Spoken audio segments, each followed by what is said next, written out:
for the masses. Headline edition, July 8, 1947. The Army Air Forces has announced that a flying disc has been found and is now in the possession of the Army. If the game is rigged, change the game. Game changer. I occasionally think how quickly our differences worldwide would vanish if we were facing an alien threat from outside this world. This is Fade to Black with your host, Jimmy Church, on the Game Changer Radio Network and KGRA, the Global Radio Alliance. I need your help to get to the year 1985. You are listening to Fade to Black with Jimmy Church on the Game Changer Network.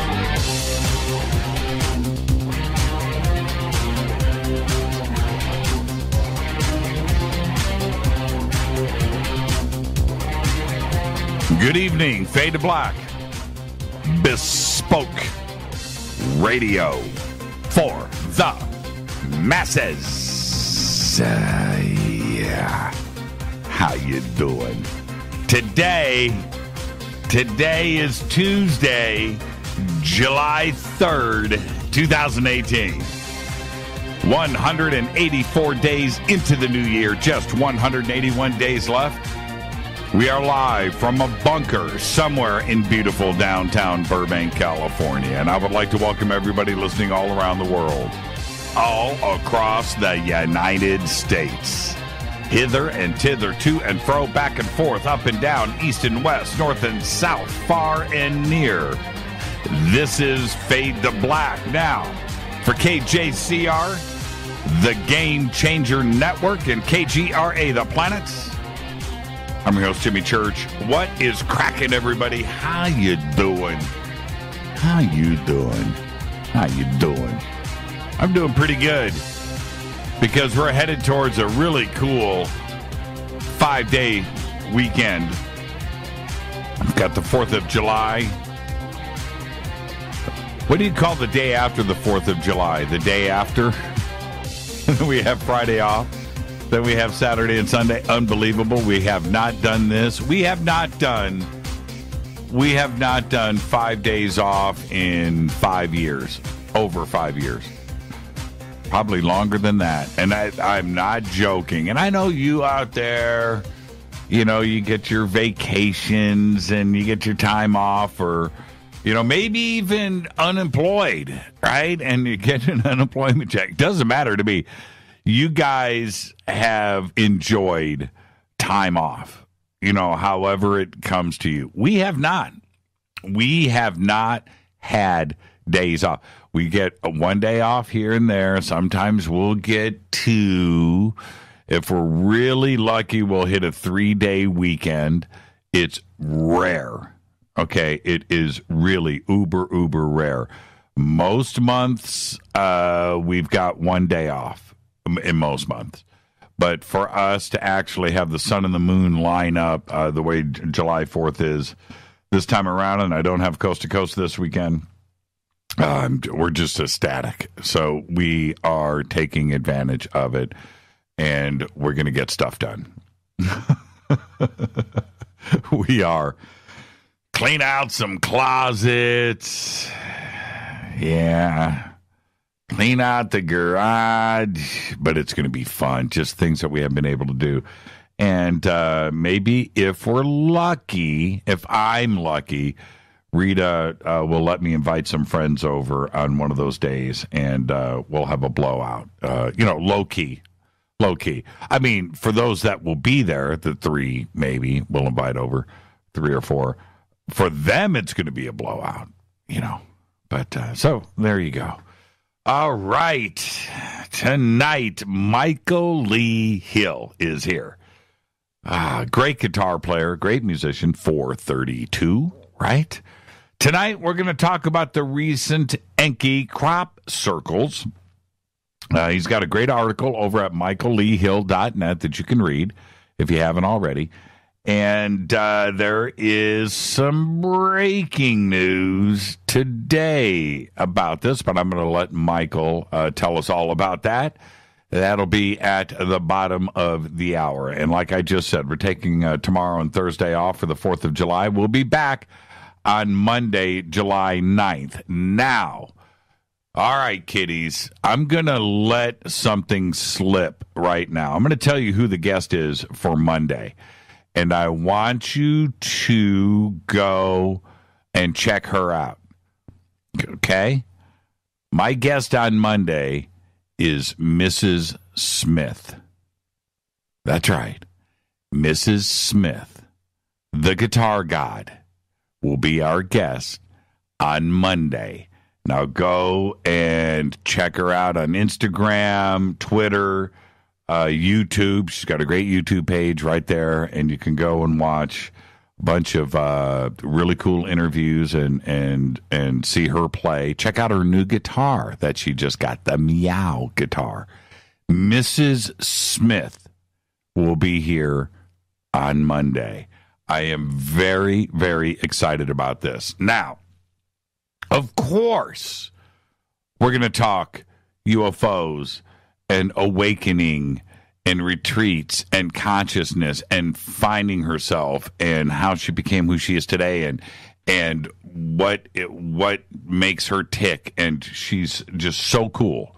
So there's all of that. We're going to do all of that. We're going to talk conspiracy.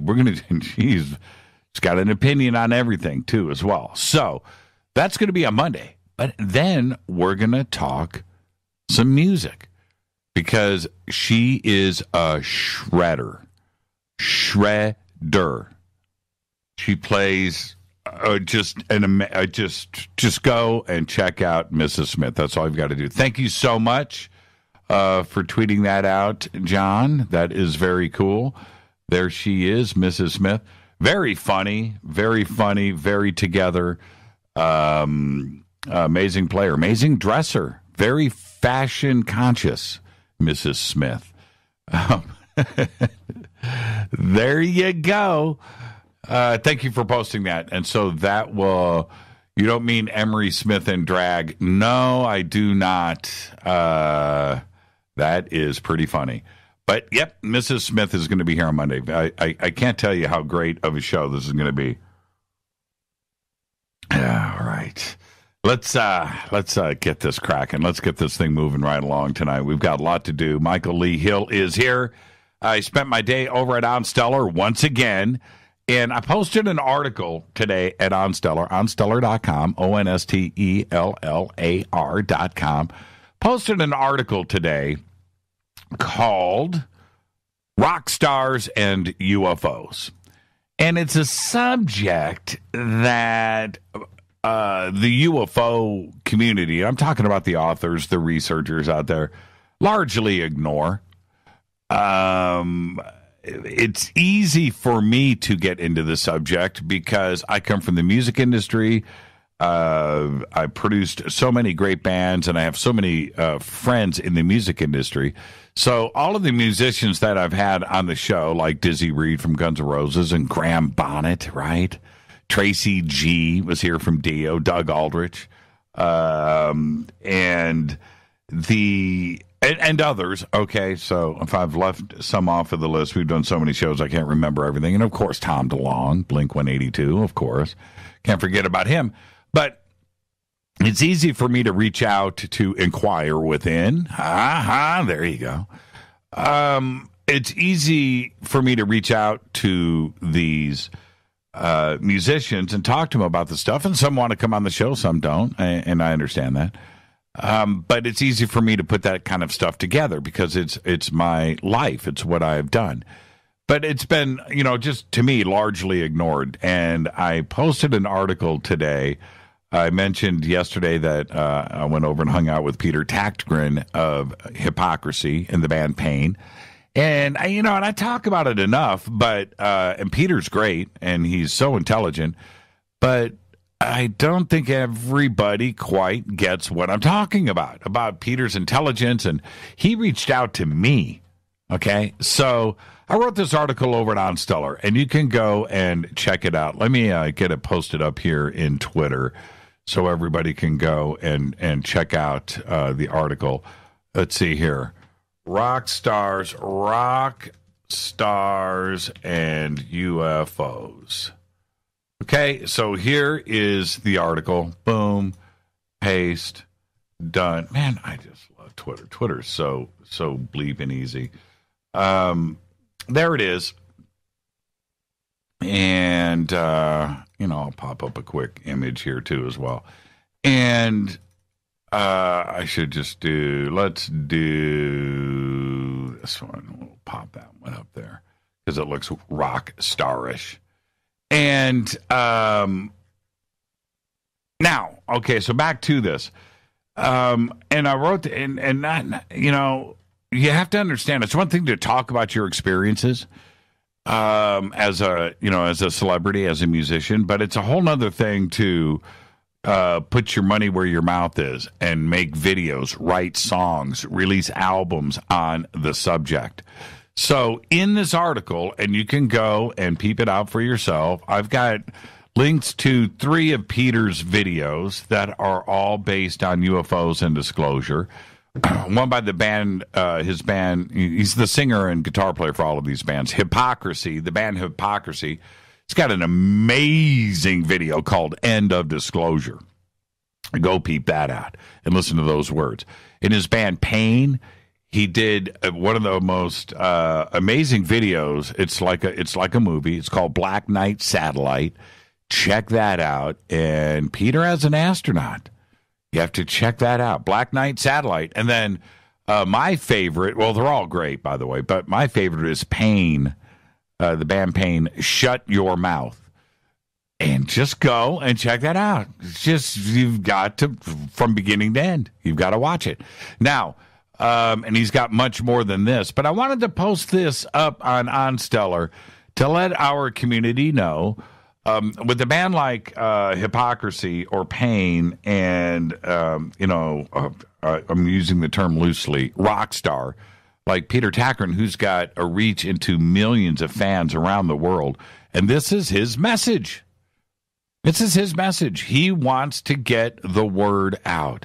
So you can go and read the full article right now, and the links to 3 of his videos are at the bottom of the article. Go check it out. Go check out the videos. Post a comment. Let me know what you think. Okay? All right. So that's up there. And so my day was spent over at OnStellar and reading everybody's responses and how you guys dig this, because to me, that's what brings us together. What brings everybody, the world together, is music, right? Film, entertainment, food, right? Right? And that's this show. And Peter's doing his part with the music and the entertainment. So there you go. Go and read the article. It's right there at OnStellar. Okay. You can email throughout the show, Jimmy@jimmychurchradio.com. You can also follow me on Twitter at JChurchRadio. Everything is Jimmy Church. I know I get tired hearing it too, but that's just the way it is. At JChurchRadio on Twitter. And you can email Jimmy@jimmychurchradio.com. Don't forget to sign up for our Soul Tech Gathering up at ECETI Ranch this August 9th through the 12th. From the amount of emails that I've gotten from everybody, just in the hundreds and hundreds and hundreds about ECETI and how excited. I'm thinking to myself, we're not selling that many tickets. Okay, we've kept this to a limited, I don't know what you guys are thinking. But anyway, there's a very limited amount of tickets that are left. And just go to soultechgathering.com. You can register there. And all the information is there that you need to get all set up at ECETI Ranch. And don't forget, Corey Good's going to be my special guest. We've got James Gilliland, Jason Quitt, Matthew Ryan, Michaela Sheldon, Teresa Yanaris, Holly Marie, Mary Gabrielle, John Lund, Dana Harvey, Billy Carson, Laura Cantu, and Christine Contini, all in one place, teaching on one weekend. which is Soul Tech up at E-Seti Ranch. Everybody in attendance, everybody that gets a full weekend pass will get their own official Soul Tech Gathering T-shirt. Yeah. Yep. I can't wait. We're going to take a picture of everybody all at once. Boom. All wearing their Soul Tech T-shirts. That is August 9th through the 12th. Then, a week later, August 17th through the 19th, I'm going to fly out to Loveland, Colorado via DIA. Going to go look for the secret underground facilities while I'm there, coming and going. And that's with Corey Good, David Wilcock, Emery Smith, Teresa Yanaris, Gerald O'Donnell, and Jordan Sather with 20 other speakers and presenters. DimensionsofDisclosure.com. Everything that you need is right there, DimensionsofDisclosure.com. Don't forget to subscribe to our podcast. We have over 880 archive shows, custom apps, Apple, Android, all platforms, just $2 per month. Just go to jimmychurchradio.com, click on that podcast banner. Just $2 a month. That's all you got to do. And if you want to become a Fadernaut over in our membership section of the site, you may become an official Fadernaut. Go and do it. You get the bunker cam. You get commercial-free downloadable archives. And if you get the Game Changer, you get that Fade to Black gear. You get autograph hat, T-shirt, all that stuff. And you get a private email to me. And I write back, too. I'm a day behind on my Fadernaut email. I got most of it today, but a couple snuck through from yesterday. So if you wrote, I'll get to it. Okay, I got 5 days off coming up in front of me where I can do whatever I want. Don't forget to visit all of our sponsors here. Life Change Tea, GetTheTea.com, River Moon Coffee, Ancient Life Oil, Sacred Skulls, Numana Food Storage, and Bearing Optics. Let's get the show cracking. Happy birthday to today. Tom Cruise is the double nickel, 55. Yeah, I know. He's Mr. Scientology. All right, I get it. But he was great in Tropic Thunder. He was. You think about all those great Tom Cruise movies, man. And all that highlight reel. Seriously, I'm not kidding about that. And then you throw in Scientology, and it's just like, But anyway, happy birthday, Tom Cruise, 55 years old. On this day in history, OTD, 1969. Rolling Stones guitarist Brian Jones is found dead of an apparent accidental drowning on this day in 1969. Then, 2 years later, to the day, 1971, Jim Morrison dies of heart failure in a Paris bathtub. There you go. On this day in history. That's amazing. Fader fact. All right. Here you go. You ready? I love my River Moon coffee. Fader fact. The television was invented only 2 years after the invention of sliced bread. And that is your Fader fact. Take that to your friends. Be the smartest person in the room. The television was invented only 2 years after the invention of sliced bread. And that is this planet Earth. We've come so far, right? That's absolutely amazing. Tonight, very special guest Michael Lee Hill is here. We're going to talk about the recent Enki crop circles. We've got breaking news. Breaking Enki crop circle news, I should say. That I'll let Michael tell you all about here in a few short minutes. And then we're taking tomorrow, Wednesday, and Thursday off for the 4th of July. We'll be back on Monday, July 9th, and our guest will be Mrs. Smith. Now, all right. The last couple of days, I have a way of going into certain zones. And it's hard for me to escape out of those zones once I get into them. And it doesn't matter what it is. It could be Peru. It could be Cusco. It could be Giza. It could be Göbekli Tepe. It could be abductions. It could be time travel. Different conspiracy theories. When I go all in, and I'll do weeks of research. And you can tell as you listen to this show, especially when you put a year of shows together, you can hear the ebb and flow of my mind, and you can see where I go week after week. And I get that. And what I have been doing a lot over the last year, and certainly the last month and a half, I have really, really, really been thinking, writing, reading, and researching about alien technology and us. And I have put different pieces of this puzzle together over the years because I've thought about each of these things, the different segments of that, right? And I've mentioned it. And the obvious is the obvious. So let's do a quick rundown. The obvious is the obvious. So let's put some things together here. Earth is 4.5 billion years old, allegedly. Our sun is 4.6 billion years old. The universe, we don't really know, but let's go with 15 billion years. Okay? So it took approximately 9.5 to 10 billion years for our sun and solar system to start to form.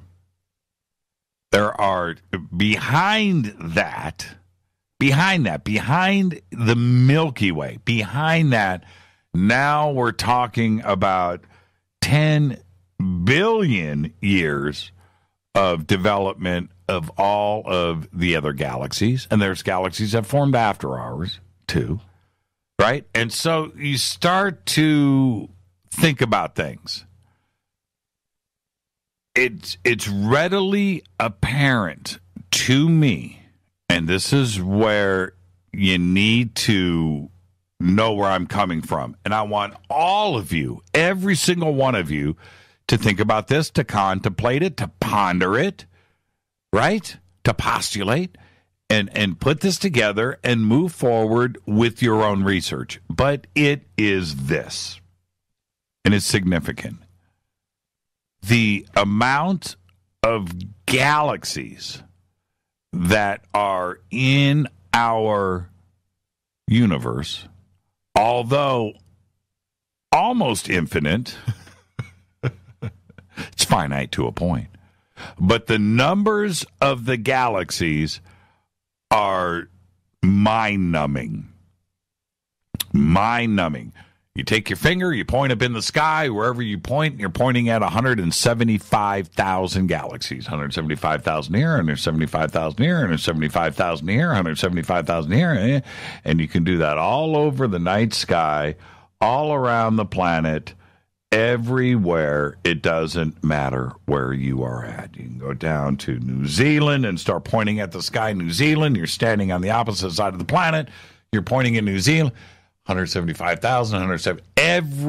It is a mind-numbing number of just the galaxies. And each one of those galaxies has 500 billion stars or more. Right? Now you start doing that math. You've got a number this long where the zeros are this big. It's just like an insane amount of stuff going on. And then you break that down further into planets and rocky planets, and you're coming up with a number that is so ridiculously huge, it hasn't been invented yet. It's that big. All right? Now, this is where I want you to trip. You play poker. You play poker, you shuffle the cards, you've got 4 buddies in front of you, you're dealing out 5 hands of poker, 5 cards each, boom, boom, boom, boom, boom, boom, boom, boom, boom, boom, boom, boom, boom, put the cards down, everybody flips up the cards and they look at them, right? Okay, now, what are the odds that you will pick up that deck of cards, take everybody's cards back, and deal out the exact same hand to everybody? Well, you play enough hands of poker, you will eventually deal the identical cards to the same people. You will have the same hands. Eventually. It's possible that it could be the very next hand. That's possible. Remote. But eventually, you deal enough hands, you will deal identical hands to everybody. Now, so think about this. Our Earth, and you, with that number that I just gave you, with the galaxies and the suns in our universe, the odds are, just like you will deal an identical hand of poker, eventually. There is another Earth out there identical to this one with you on it. That's right. You need to think about that. Is there intelligence out there? It's not that there is intelligence out there. There is another you out there. There is another planet Earth identical to this one. Identical. It is the craziest thing. Oh, man, Siri. Said that there is intelligence. See, as soon as I start talking about intelligence in the universe, Siri kicks in every single time. Isn't that weird? There is an identical Earth and an identical you. Somewhere out there right now, there is a radio host right now on an identical Earth talking to his audience about another identical planet to theirs in the universe. What more do you need to think about? I would love to find that planet. They would love to find us. They're looking. They're out there searching too as well. So, yeah, alien planets, alien solar systems, ETs, civilizations, communication, faster than light travel, bending space, wormholes, communication. Are they visiting us? Do they know that we're here? Of course. Now, are we alone in this universe? Of course not. There is another you out there, and there's a bunch of it. And that just shuts down the conversation as far as, are we being visited? Do they know that we're here? There is so much of it out there. The identical Earth is one thing, and then there's everything else that is in between. All of those different races and civilizations and species that are out populating galaxies and the universe. Think about that. That's right. That's what I do. And I am so deep into this subject about the numbers game and what is actually out there and what the intelligence is. It's incredible. And we're going to continue to do this on the show. That's what we do. I'm your host, Jimmy Church. Tonight, continuing that discussion, is Michael Lee Hill, the Enki crop circles. We're going to do all of that. Go to michaelleehill.net. He's got a great article right there. And let's have a good time tonight. And also, I didn't say it, have a great 4th of July, everybody. Just enjoy yourself tomorrow. Family, friends, do what you got to do. Fire up that grill. It's a great day for this country, the 4th of July. I'm your host, Jimmy Church, on the Game Changer Network and KGRA The Planet. I'll be right back with tonight's guest, Michael Lee Hill. Stay with me.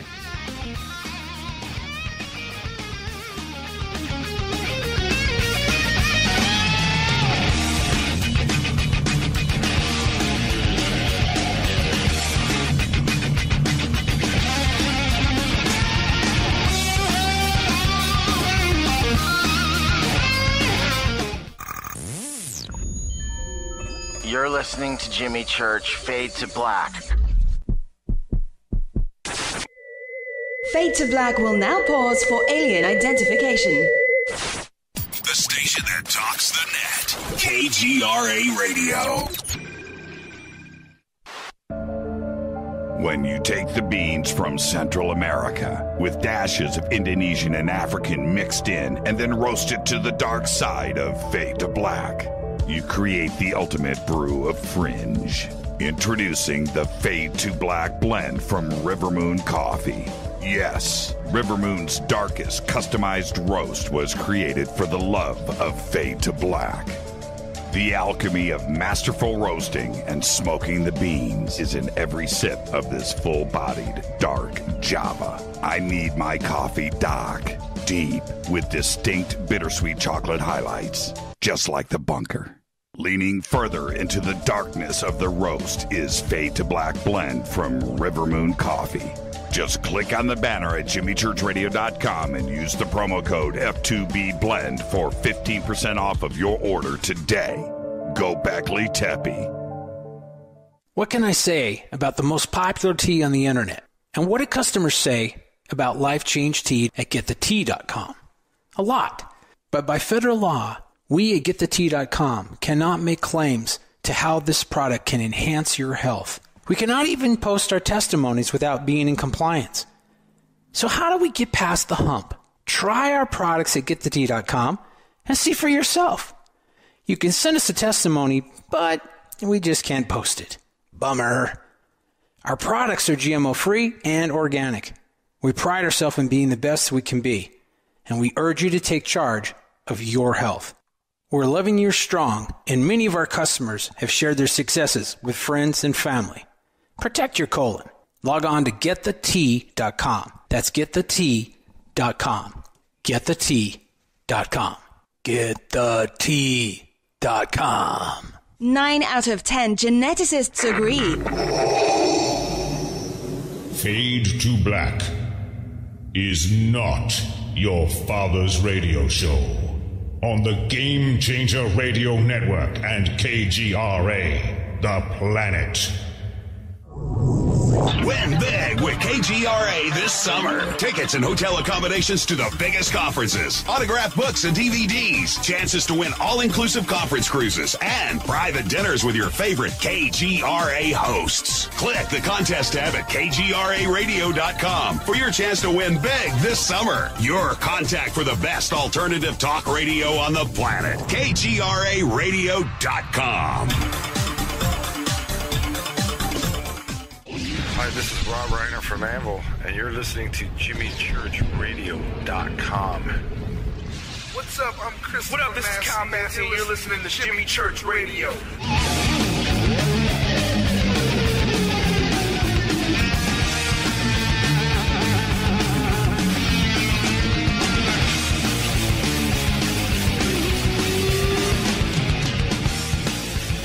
All right, welcome back. Fade to Black. I'm your host, Jimmy Church. Tonight, Michael Lee Hill is here. We're going to talk about the recent discovery of those Enki crop circles. He's got a great article over at michaelleehill.net. You should go and check that out. Great pictures, great data. And we've got some breaking news that I'm going to let Michael tell you about here in just a bit. And this segment of Fade to Black, is brought to you by Life Change Tea. Just go to the banners over at jimmychurchradio.com. Use that promo code FADER, F-A-D-E-R, and you will get yourself free shipping. Michael Lee Hill is an award-winning musician, filmographer, and UFO experiencer. His footage of the Lake Erie UFOs is very compelling, and Michael seems to have developed an intuitive relationship with these craft. In his home state of Ohio, which I guess we can still go with home state, Michael has been cataloging video after video of UFOs over Lake Erie. The phenomena consists almost entirely of pulsating orbs of light, unusual lights, seeing changing colors, converging, separating over the lake. Stories of the unexplained phenomena date back over 150 years to the indigenous North American tribes. Tonight, We are going to talk crop circles. And Michael's recent article on June 4th, 2018, called Enki, 7-Pointed Star Crop Circle, the Revealing of the Divine Ark of the Covenant. That's right. MichaelLeeHill.net is the website, and he's also the guest. Michael, good evening, my friend. How are you? I am doing fantastic. How you doing, Jimmy? Hey, I am doing great. And, in anticipation of having you on, I know that we get to talk a little music. We're going to talk some conspiracy and UFOs. And tonight we're going to do crop circles. I get to do everything that I know and love. Maybe we'll even talk some food. Okay, we'll get that out of the way, too, and just knocked everything out of the park. I said home state of Ohio. But you want to tell everybody about your recent move, or do you want to keep that all clandestine? Nah, it's all good. Just moved to Florida because I met my fiance. Her name is Sarah, and she's beautiful. And we actually met at the Serpent Mound during the eclipse of 2017, and NPR was there, which was interesting. We had over 1,000 people, and Chief Colin Light Eagle, who is a prominent chief of the Dakota. He's been on Ancient Aliens many times. Yep. He was, for the first time, he was heading this snake dance. And it's funny because I think he had a hand in this at a higher level, because me and Sarah got partnered up at this Native American snake dance during the Serpent Mound eclipse event. And I was about 2 people behind Chief, and he looks at me right when me and Sarah got together, and he said, "Michael, you in love yet?" Wow. I think I was. The rumor is she heard you on Fade to Black and went to the Serpent Mound. That's what I heard. That is exactly. She said, "I got to go to Serpent Mound because of everything I've learned from Jimmy Church." Congratulations, Yes. man. That's really cool. And now, are you in a spot in Florida that you're still able to make contact? Yes, as a matter of fact, she took me to her actual mound site here, because as we have got into before, the true Nephilim bloodline on this planet comes in through the Native Americans, and she is Native American. Females hold the highest level of authority, by the way. So when I got to Florida, she took me to her mound. And you know what was really interesting? This is a state park. It's called Crystal River. Going into the mound, they show how there's this trade route between Florida and the Great Lakes, the Iroquois up there. No one knows this, but we're going out the back door. And guess what is on the back door of the state park museum? Oh, what? Giant Flora de Lis. Oh, is that right? Yeah. I'm like, why is no one asking why this is here? Right. Oh, that's cool. Well, and Florida, because of where it is, of course, right? Let's not, we don't have to ignore that it's a beautiful state and the climate and everything else. It's been populated forever. Yes. And there's a lot of things going on in Florida. There is no question about it. It's a magical place. It's a magical state. I love Florida, and it's been there forever. And the one thing that I was surprised to see the mainstream media let go of was the underwater monument in Miami. Right, that was discovered, and during that construction process, and it was there, and it was like, it's 5,000 years old. It's this, and then it was in the news for a little bit, and then is completely gone away. But that's exactly what you can find in Florida. It's been populated forever. Indeed. And you know what's fantastic is I just met with Graham Hancock at the Serpent Mound, and his next book is called America Before, I believe. Right. And it's all about the reality of this unknown culture that was in North America long before Columbus ever got here. And I'm part of that bloodline, and it is the true Nephilim bloodline. So I told him, I said, Graham, you're like the cavalry showing up. Yeah, and to actually release this story. Yeah, I've talked to him about this before. And well, all of the main players, when we're talking about the big guys out there doing the research, that North America has been and continues to be the redheaded stepchild of archaeology, research, and history. Everybody acts like nothing went on here before 200 years ago, and nothing could be further from the truth. I understand, Michael, why people have a fascination with Stonehenge or the pyramids, or even Peru, but I think the dogma is Rome and Greece. Right, and then you get to Egypt. Right, that's the way that life is. China doesn't get discussed when it comes to ancient history. Japan doesn't. North America doesn't. It's strange, and I want to continue that push. There's so much to discover here, and nobody has chosen to cover it.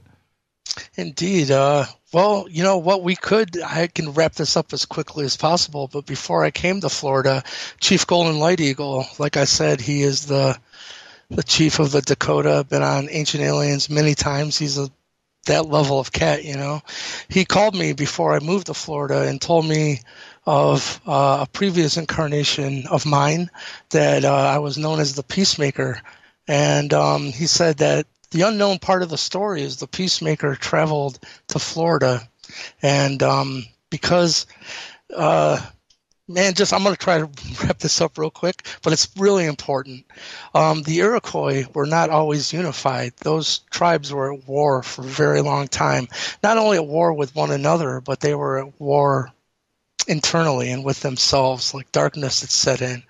And Hiawatha, which a lot of people know the name Hiawatha, but they don't know his part in this Peacemaker story. Hiawatha had united the tribes to go against this, what they perceived as the evil war chief. And because they wanted to bring a union to the Iroquois, and this one chief was not going along with the plan. But the Peacemaker story has this as a hideous war chief that wasn't going along with the plan. But truly, it was in the Native American Indian lore, she was known as White Buffalo Calf Woman, because within the Native American Indian culture, the females have the highest level of authority that there is. It wouldn't have been a male. So the Hiawatha amasses all the tribes to go and try to take her out. Didn't end well because they went with the arrow. And so when Hiawatha and the rest went back with their tails between their legs because they got their butts kicked, they found out that their their villages they had left, and so Hiawatha's last child that was alive, he had already lost 3 of his children and his wife to these ongoing wars. Well, he just went mad with grief, and as it said, from the Canada side, this individual showed up, and his name was the Peacemaker, and he was part of the Huron tribe. And so as the story ends here, the Peacemaker was able to reach this war chief and make a change in polarity where everything turned into the true story of how the Iroquois are now a united confederacy. And if you ask any Iroquois, they'll tell you this story. What Chief told me was, because in the Peacemaker story, it was said that this war chief went and lived apart from her people and lived in a place that was filled with alligators and snakes and swamps and spiders, and it was treacherous even to go there. Well, what happened was when all the nonsense started happening around the Great Lakes, she went to Florida.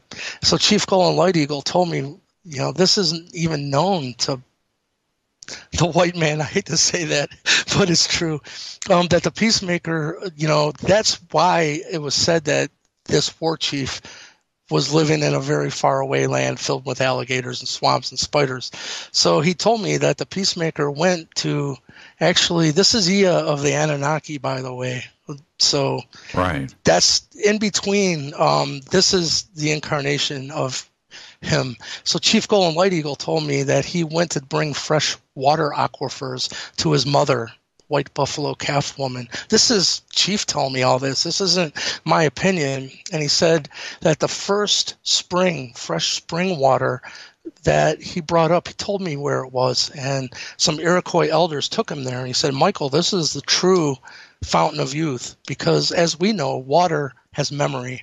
But imagine water coming up from very deep in the earth. It's unprogrammed. It's unhuman touched water. He said he was taken there by a bunch of chiefs, and that they weren't allowed to take any water from this freshwater spring.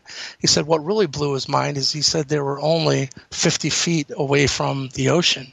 He said that this small little piece of land was holding back an ocean, and it's totally drinkable. The freshest spring water on the planet was really a miracle to him to be that close. But they told him where to find that spring, and that all these underwater fresh spring water aquifers here in Florida are truly connected. So first of all, he said that I had been chosen as the mound builder, this Nephilim culture, as their messenger. So I took that very seriously, actually, and he said that it's time that they want me to bring star knowledge into Florida and start bringing these Native American Indian elders into Florida to reveal this part of the story. But make a long story short, he also told me to begin doing ceremony and bring in my 432 image and the disc to these spring waters and truly infuse it with the energies of this 432 image. We can get into that. Yeah, but, we should. I want to forward. Well, hold on. Let me jump in really quick. You said something that is very, very important, which is he indicated that this water hadn't been programmed yet, hadn't been changed, hadn't been altered. Our bodies. Not only that. Well, but our bodies are 95% water. And you can affect your own body directly by the water that is inside of you in a negative or a positive way. And that's something that, we can talk about water out of the ground, but there's also the water inside us, too, that can be equally as affected. Oh, totally. Because, truly what I've been shown is this 432 image that I had these scientists image my guitar tuned properly. And it restructures water. I didn't know it would do that, but it's been proven to me by a guy that makes the purest water. It's made out of the process of making maple syrup. They tap the bottom of the tree and water comes out. In the past, the farmers would just use it as scrap water to wash their hands and whatnot. But anyhow, I was at a conference and he called me over and said, I want to show you what the effect that your 432 disc image is having on this water. And he, make it short, he proved it to us that this image was restructuring the water. He said the only thing he'd ever seen that would restructure water in the same way as putting it through very high magnetic fields. So I asked him, I said, what do you think it is, the crystal disc, the glass that I'm, if people want to see, just go to my website, michaelleehill.net, and look at these crystal discs I create. He said, no, it's actually not that. It's the image itself.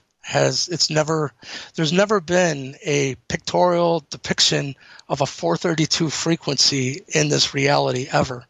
So to tie everything together, Chief Golden Light Eagle said he was allowed to bring his medicine, his shamanic medicine, to this fountain of youth and to bathe it in it and do a ceremony. And when he came out, that medicine would take the effects of that fountain of youth out into the real world, so to speak. So they've guided me to bring my 432 image, do the same thing. They said forward and backwards in time, that everything that contains this image will bring through the effects of this fountain of youth. Mind-blowing to me. But so I guess that's part of the reason that I'm here in Florida, and also just meeting my fiance, and we're living in 7 acres here right in the middle of this beautiful, just pristine Florida habitat, and it's all good. Yeah, and I am fully into Masaru Emoto's research into water. Yes. When the evidence is just so compelling. And you look at that, and you look at his results, which was nothing but repeatable, right? Repeatable. And you think about what that does directly to your body, to the oceans, to every, because water is life, right? I am very cautious about that now. And if you think about somebody that yells a lot, that is angry or is yelling at their children, and what is polluted inside of their own bodies, what they're doing to that, but the effects on children, right? And you can change it instantly if you go the other way. But if you are just your entire body, which in turn, it's everybody that's around you too, is affected by it. There's such solid science, and I think if more people knew about it and the effects of 432 on water, direct. Yeah, there's no question about it. Mind blowing. I'm glad you brought up Dr. Emoto, because I would urge everyone to look into his work. Oh man, he's you know what? If you're not familiar with him, and you go and jump into his research, be prepared to be affected. You will be affected. That really makes you think. That really does. His work and his research is absolutely amazing. And see, that's what's so cool about you, Michael, and others out there, and myself included, in that it's not about tinfoil hats and UFOs, which is what I'm all about. I wear that tinfoil hat proudly, but it's knowing the other stuff out there too as well. There's so much research and things that are nuggets of information that people need to know, and that there's science backing this up. It's not just about faith. Right? It's not just about, and faith is good, but you never know who you are walking by, and who is possessing this knowledge, and where it comes from. And that's one thing about you that I respect a lot. The research there. Oh, thank you, brother. Yeah, the research with you is pretty deep and strong. Now let's set up. We're going to head towards a break here in a few short minutes. I've been talking about these Enki crop circles. Your article is over on your website, which is michaelleehill.net. And for everybody, you can just get directly there through jimmychurchradio.com. The links are right there, or you can go to michaelleehill.net.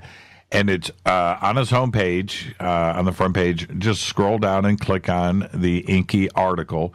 Now, this article is, I don't know how many pages long, but it's a 2 or 3 day read. This is something that you just don't go through right away. And so we're going to get into this. But before we do, what happened today? Well, it's interesting because what we're going to get into is totally wrapped around the 432 subject and Enki. And, the fact of the matter is, when I met the Anunnaki in 2008, they told me I was once known as Enki, the water bearer. And at that time, there was no Ancient Aliens on TV. I didn't know what the Anunnaki even was, so I surely didn't know what an Enki was. So, in early 2009, I met the Anunnaki in the summer of 2008 was the first meeting. Early 2009, I said, well, listen, if you are who you say you are, and I am who you say I am, encode the name Enki into a crop circle, and I can guarantee you I will take notice. I'm a student of the subject. And my first thought was, what a silly request, Big crop circle with Enki written in cursive. What's that going to prove, Mm-hmm. But my next thought was, well, you'll figure it out. Do something cool, and while you're at it, encode it with something only I would be able to decode. Kind of got cocky with it. And in 2011, there was a 2-year span of having not to lose faith, you know what I mean? But in 2011, a crop circle absolutely showed up, and it was based on a 7-pointed star, and it was encoded with the names Ea space Enki in ASCII binary code. This is scientifically provable, but I think they'll set it up nice, because that particular crop circle has been very special to me, and it led to a huge unfolding of information between them and I that's just ended. It's not even ended. It's still going on today, you know? Well, okay, so this article was just published on June 29th, and we're going to start to go through that. And then, but today, an additional crop circle has been revealed. Yeah, anyone that wants to see this, go to Crop Circle Connector and just look at the most recent crop circles. Well, today, a crop circle that is encoded with the name Enki, E-N-K-I, in an ancient alphabet. All the information is there, so I found it very interesting because, like I said, that's what started all of this anyhow, is meeting the Anunnaki and them telling me that, I was once known as Enki, the water bearer. And this all started on this last round of like a serious downloading of this information on June 4th, and that's when this recent 7-pointed star crop circle showed up. But I don't know, you want to stop there? Yeah, I'm at Crop Circle Connector now. Where is it here? It would be the most recent. There's a tag there for the most recent crop circles. Yeah, it's on my Facebook wall too. I just posted it, a link right to it. Okay. Let me see if I can grab that for you. Well, no, I'll do it now. Don't even worry about it. So, cool. What city was this in? It was in Wiltshire, and that's what we can get into, because one thing that they made me realize, first of all, with the Enki crop circle, when I asked them to encode it with something only I would be able to decode, because of the importance of that crop circle, I started making these crystal discs that I make with that image of the Enki 2011 7-pointed star crop circle. And but at the same time, I had been starting to study the scientific path of, it's called cymatics, and what it is it started off with a big plate of sand, and you take a bow, and you could, it was tuned to a specific frequency. You'd watch the sand dance, and it wasn't random. Every time you hit a specific frequency, specific geometry was formed. Well, that is now evolved to where they have a big vat of water again, right, and a really high-tech camera that's recording what's going on the surface of that water. And what you find out is, we can get into the 432 subject because it's the key to unlocking all of this. But, just because you have an A note tuned properly on your piano, the middle A note, there's still a lower A note. It's called an octave. I know you know this. Okay. But then a lower octave as you go down the keyboard. Well, it was Pythagoras that gave us our system of music, and it's really simple. It's just you divide by 2. So 432 divided by 2 is 216. 216 divided by 2 is 108. 108 is interesting because the Tibetan monks have 108 prayer beads on their, prayer bracelets. But then it's 54 and it's 27. So what I want to share with you is when you take a 27 hertz frequency, which is actually 4 octaves below 432, pump it through one of these cymatic scientific devices that is truly making the invisible visible. And type in cymatics and TED Talk. You'll find the group of scientists I studied to image my guitar. They have a TED Talk where they're showing the importance of this new technology. But when you put a 27 hertz pulse through a cymoscope, this technology, you get a perfect 7-pointed star. So anytime that you're getting a 7-pointed star in a crop circle, that is absolutely, it's connected to the 432 subject at the deepest level. Well, let's take a break right here. Let's do that. This new crop circle, that's unbelievably cool. Totally different too, as well. Totally different. It's not what I expected. And it's the letter Q, too, as well. It's kind of weird. All right, we'll be talking about all of this, the recent Enki crop circles, Michael Lee Hill. It's Fade to Black. I'm your host, Jimmy Church. More with Michael after this short break. Stay with us. Happy 4th of July, everybody.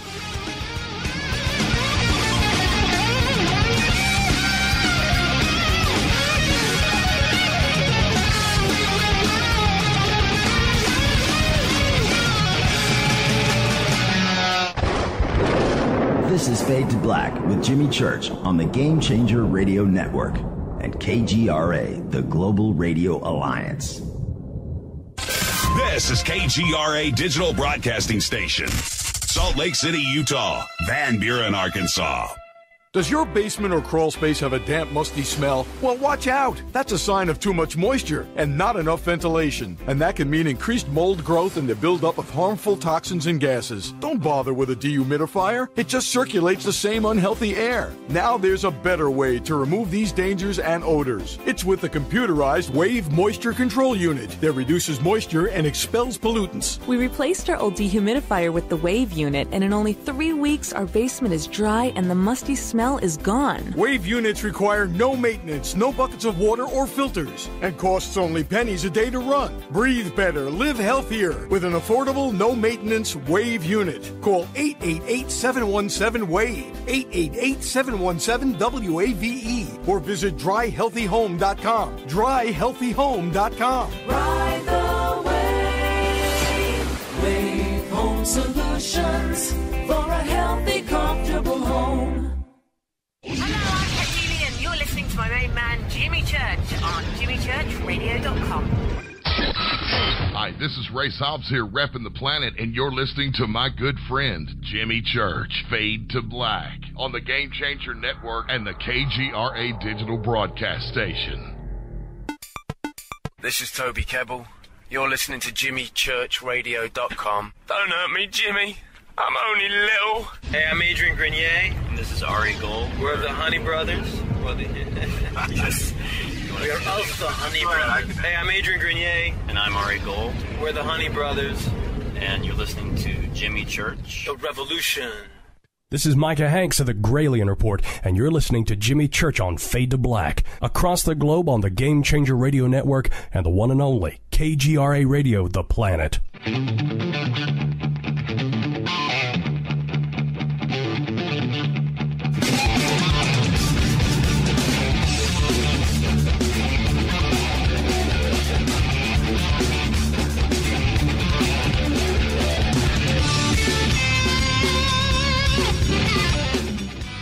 Welcome back, Fade to Black. I'm your host, Jimmy Church.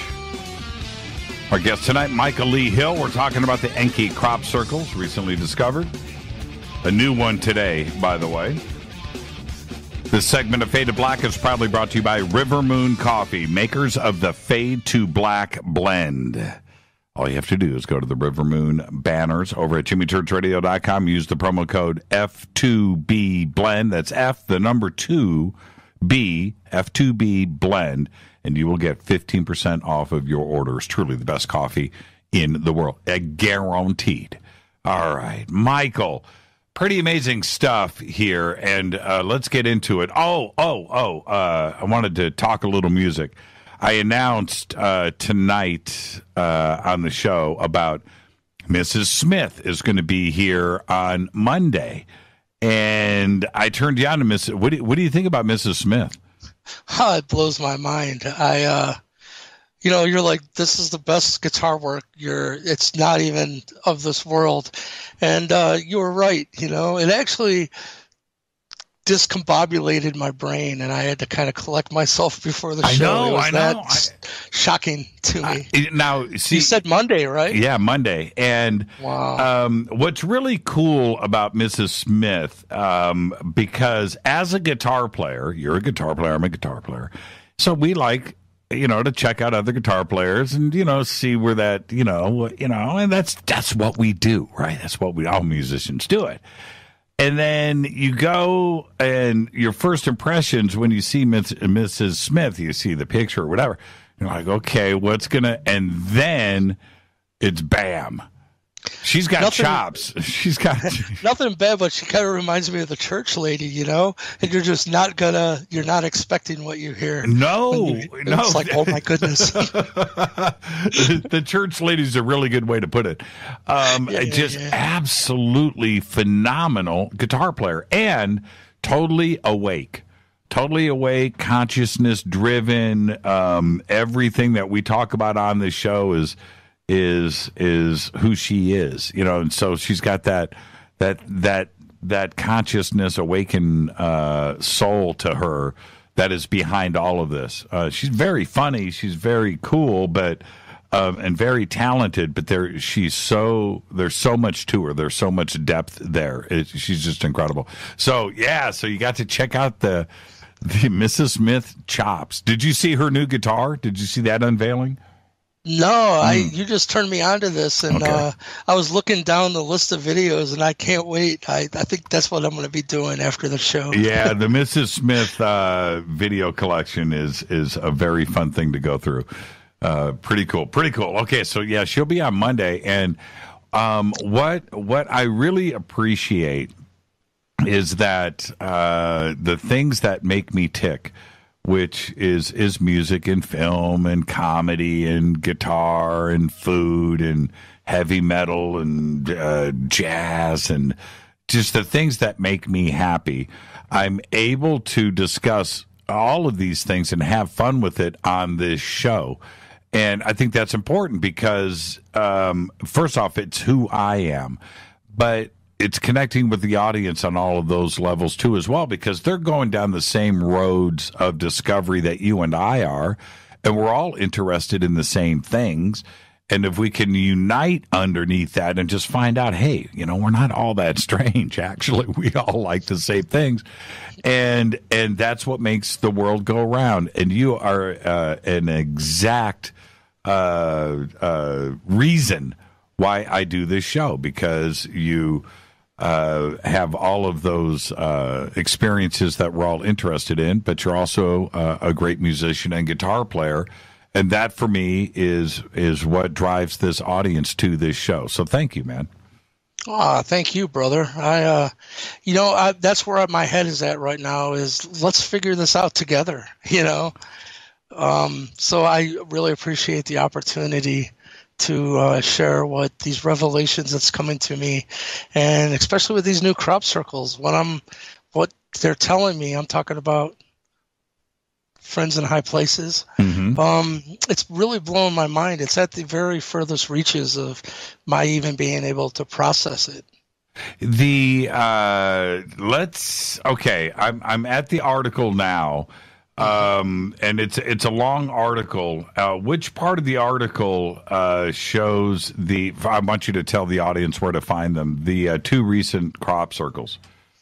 You know what? The easiest way is to go to Crop Circle Connector and go to, the recent 2018 crop circles. You can, view them all. And not only that, there's some really mind-blowing new drone footage that is 4K that's shot of these crop circles recently. And that's one that's never been done before, to see these things in their glory, so to speak, is mind-blowing. And when I tell, the audience what I've found out, you'll see why that these are so important. I made a meme and it said, while we're all being distracted by Hillary and Trump, there are crop circles showing 7-pointed crop circles showing up all around Earth's latitude line of 51.428. You find out that latitude line runs right through Avebury, through Wiltshire, where Stonehenge is, where Salisbury Hill. Well, let me back up just real quick, because I'll tell you, after that crop circle showed up in 2011, after I asked them to put it there. And I said I'd been starting to study cymatics. Well, I had just created one of those Enki discs based on a 7-pointed star. By the way, where I'm getting this is anyone right now, just go to your calculator, type in 360 divided by 7. You're going to find out it's 51.428. That happens to be the exact same latitude line where these crop circles are showing up through the UK. It's not accidental. They're guiding us into unlimited free energy, new technology that actually lines up with Tesla. We can get into that. So after I make this Enki crop circle, 7-pointed star, I make a whole disc set, 7 notes of the musical scale, but tuned properly. A diaspan is where your standard is, and this is A equals 432, not 440. But so I had created this whole disc set. The last disc I made was an A equals 27 hertz note cymatic image embedded into this disc. When I seen it, I was like, why does this thing look so familiar? And it was actually just evading me. I couldn't think of why. I didn't put 2 and 2 together that it was the crop circle. I sat there and I just stared at it. My mind is like, just settle down, chill out, just look at it, it'll come to you. Well, 10, 15 minutes went by, nothing came to me. So I'm like, maybe it'll come some other day. Right when I put the disc down, I looked at the Enki crop circle. I seen the same 7-pointed star. Tears flowed. It was such serious revelation to me. But how this is all connected with this most recent rash, I've had such a hard time communicating just that fact that a 7-pointed star is related to the 432 subject. They're intertwined. And finally, on June 4th of this year, I was just becoming obsessed with it. I just wanted, I hadn't communicated this, and something was telling me it was very important. So that night, I showed a picture. I made a meme, and this is available on my, I think it's in the actual article that you're talking about from my website. And I showed the disc with that 7-pointed star being created from a 4 octaves below 432. Then I posted the picture of the Enki crop circle. And I said, someone's trying to tell us something. That's when, a couple days after that, which I told my fiance, Sarah, I said, this feels so good. I finally think this is the best way to communicate, the relationship of these crop circles, the 7-pointed star to the 432 subject. But then right after that, when I posted this meme, it was June 4th. As you'll see, that's when the new 7-pointed star showed up out of nowhere. So I was blown away. I'm like, boy, if this isn't confirmation, that the same day I released this information on the 7-pointed star, this new crop circle showed up. But first of all, in my head then, one night, you can ask Sarah, I just couldn't even sleep. This voice kept telling me, you need to divide 360 by 7. Divide 360 by 7. Divide a circle by 7. And so finally, when I did, I typed in 360 divided by 7. Like I said, it's 51.428. So instantly, now mind you, that arc is forever tied to a 7-pointed star. It is the arc between the points of a 7-pointed star is precisely 51.428. So at this point, I started looking into, I wonder if this number is significant. First of all, what I found blew my mind is it's the actual angle of the Great Pyramid, the wall. What even gets more mind-blowing is the pyramid is actually 8-sided. A lot of people don't know that. That's right. Yeah, and you can only see the 8 sides on the spring and the fall equinoxes. So think of the engineering. Every single block was made to go from an angle. Some people have it 51.5 to 51.8. But obviously, if there's 8 sides, there's another angle involved. It's hidden that it's the 51.428 because it's intrinsically tied to the 432 subject. Which would be so I want everybody to understand, the pyramid does have 8 sides. It appears to have 4. It actually has 8, and in the middle of each side is a line perpendicular that goes down, divides that triangle into 2 more triangles at a 90-degree angle. There is a line there. Because it is indented at a slight amount that is visually imperceivable, except for 2 times a year for only a few seconds, by the way, that angle changes from 51.5 to 51.428 in the center. Yes, and it's really interesting because what I started to realize as well, that the whole building of the pyramids is built on a 7-pointed star, meaning if you take the sacred geometry of a 7-pointed star and you superimpose, the biggest pyramid, it fits perfectly into the middle bracket of that 7-pointed star. But when you flip it around upside down and you take the second smallest pyramid, it fits in it perfectly. And then the smallest point of the 7-pointed star is the smallest pyramid.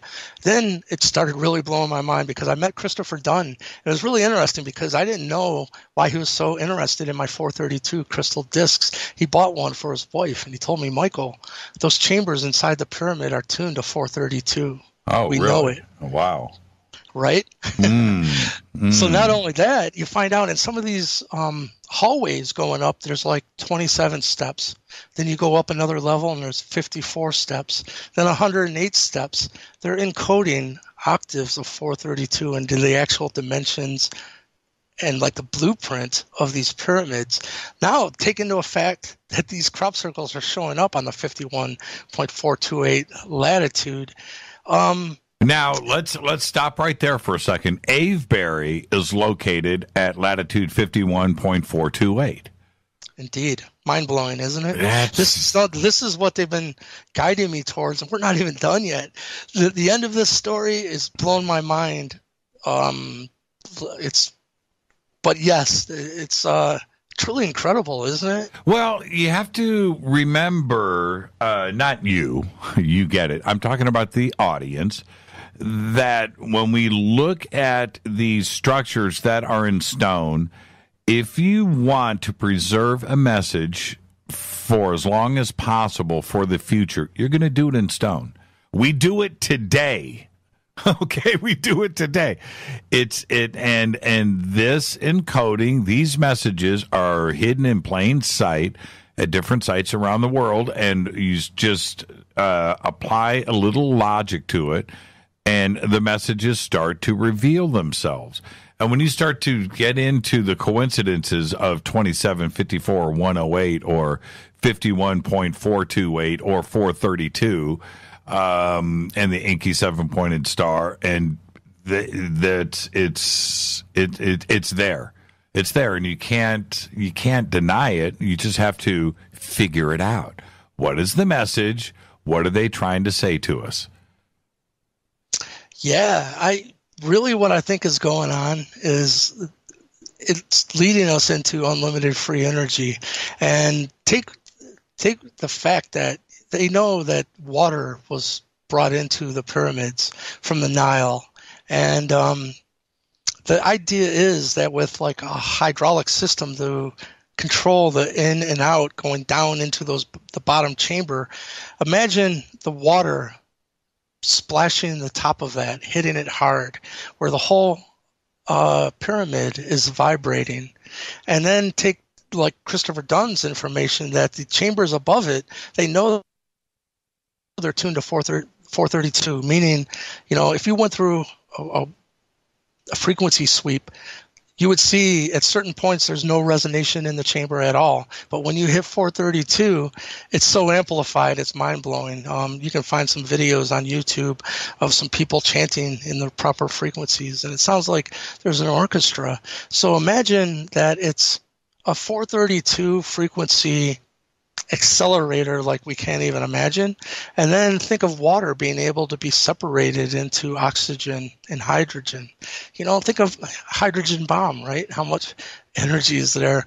If it's reaching the keynote resonant frequency of water, which it does, like I said, even at low resonance, it's restructuring water just from the image of it alone.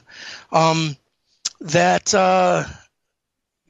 my theory right now. What they're telling me is these pyramids were machines that could actually create unlimited free energy from water by hitting the proper resonant frequency.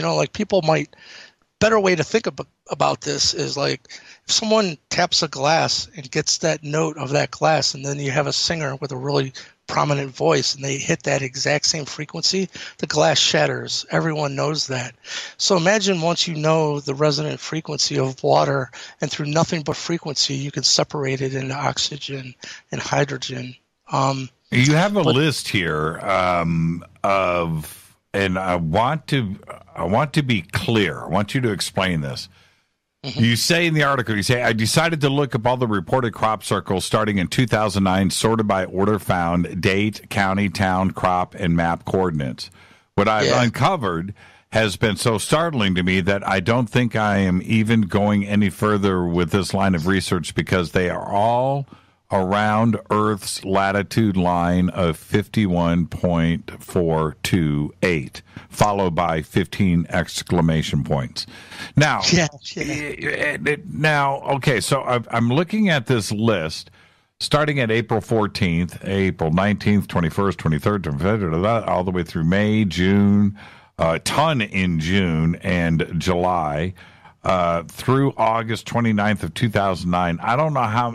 So are we talking about, on this list, I want to be clear here, these are all individual crop circles on or around 51.428. I see here 51.427, 4267, 425, 425, 426, but they're all within a thousandth of a degree of 428, or maybe a tenth or a hundredth of a degree, but they're all right there, right? Is that what I'm seeing on this list? Yeah, indeed. And that's only 2009. That's why I'm like, well, there's no reason to even go on. They're all around 51.428. But how they're showing it in my mind is, picture a line going around the Earth. And then if, like, I would love to see ancient aliens do this. Tell them to talk to me.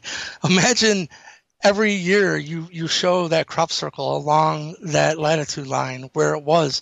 I think it's going to dot it like you have 93 crop circles listed here. Yeah, that's just in 2009, and they're all around that 51.428 latitude. It just blows my mind, because truly, if they're pointing to the seven-pointed star and its connection to 432, unlimited free energy, and what I want to say is the crop circle that showed up on June 4th, 2018, the day that I released this information on the seven-pointed star, it had what was revealed to me. It's got 14 Mayan calendar Baktun long count symbols going around it. So what I found out was, in the Mayan calendar, it ends with the 13th Baktun, and each Baktun is 144,000 days, by the way, and that they didn't have any other Baktuns, because they said, as the calendar works, it wouldn't make no sense, because between the 13th Baktun and the 14th Baktun marks the end of the age of Pisces and our entry into the age of Aquarius. Aquarius, the guy holding buckets of water, right? Well, back in Sumeria, Enki is always depicted with either water erupting from his shoulders, or he's holding buckets or pitchers of water, and he was known as the water bearer. So the age of Aquarius is the age of Enki. And all of the prophesied changes that we would see that would lead mankind into a new golden age, that's what's truly happening. And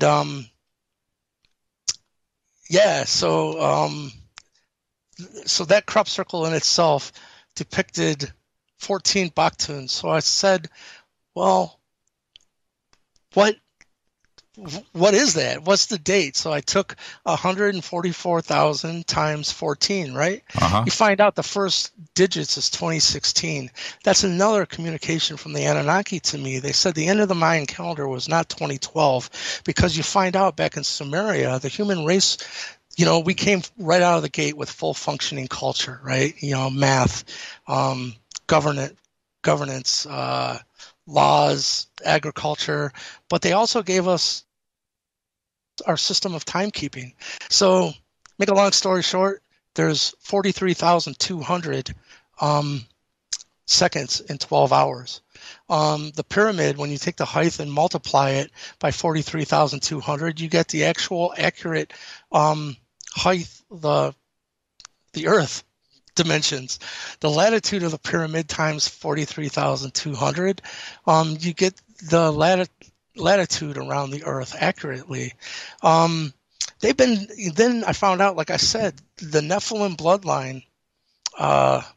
Let me get back to real quick the entry of the age of Aquarius, because all 432 based frequencies, 4 plus 3 plus 2 is 9.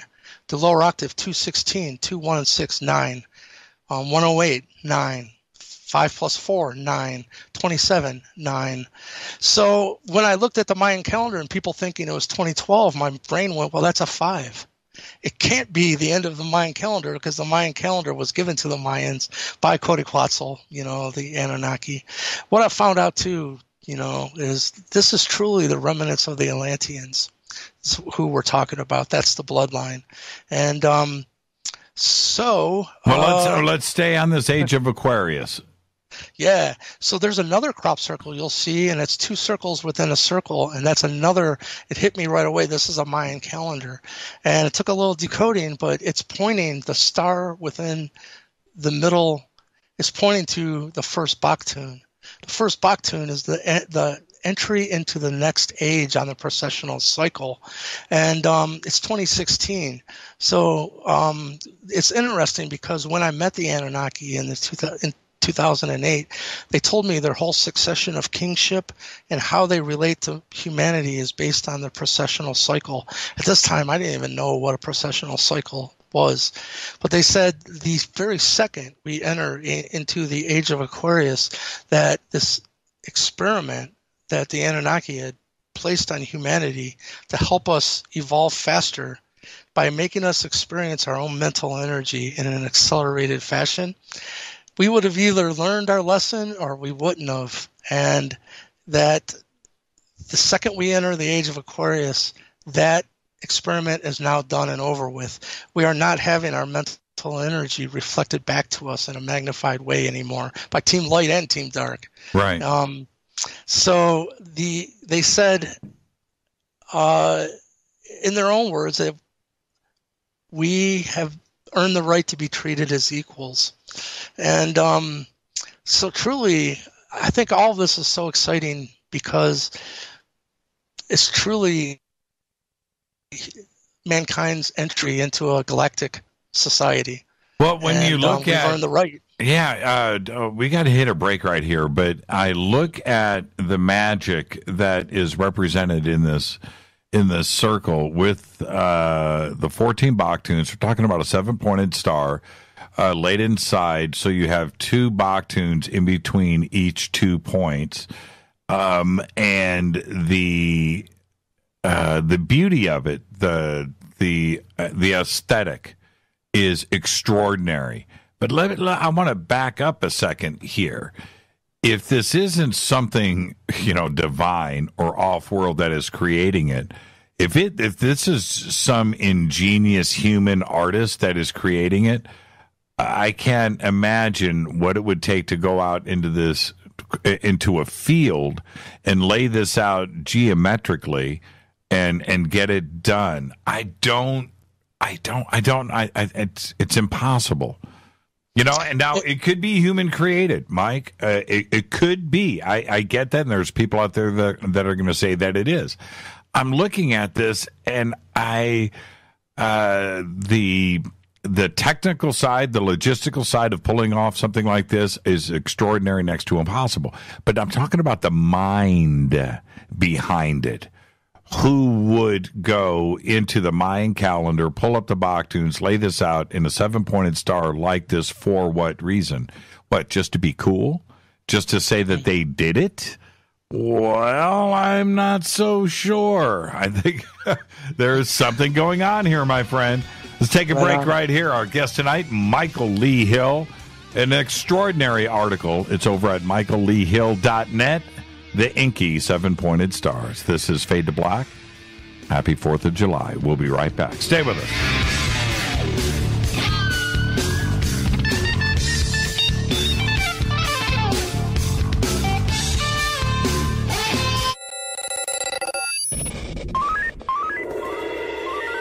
Way out here, we listen to Jimmy Church. You're listening to Fade to Black. Always on the edge of the hottest alternative talk. Jimmy Church with Fade to Black. KGRARadio.com. ¿Qué tal, mis amigos? Yo soy Mario Carson, el tiburón, y los invito para que escuchen a mi buen amigo Jimmy Church Radio. ¡Claro que sí!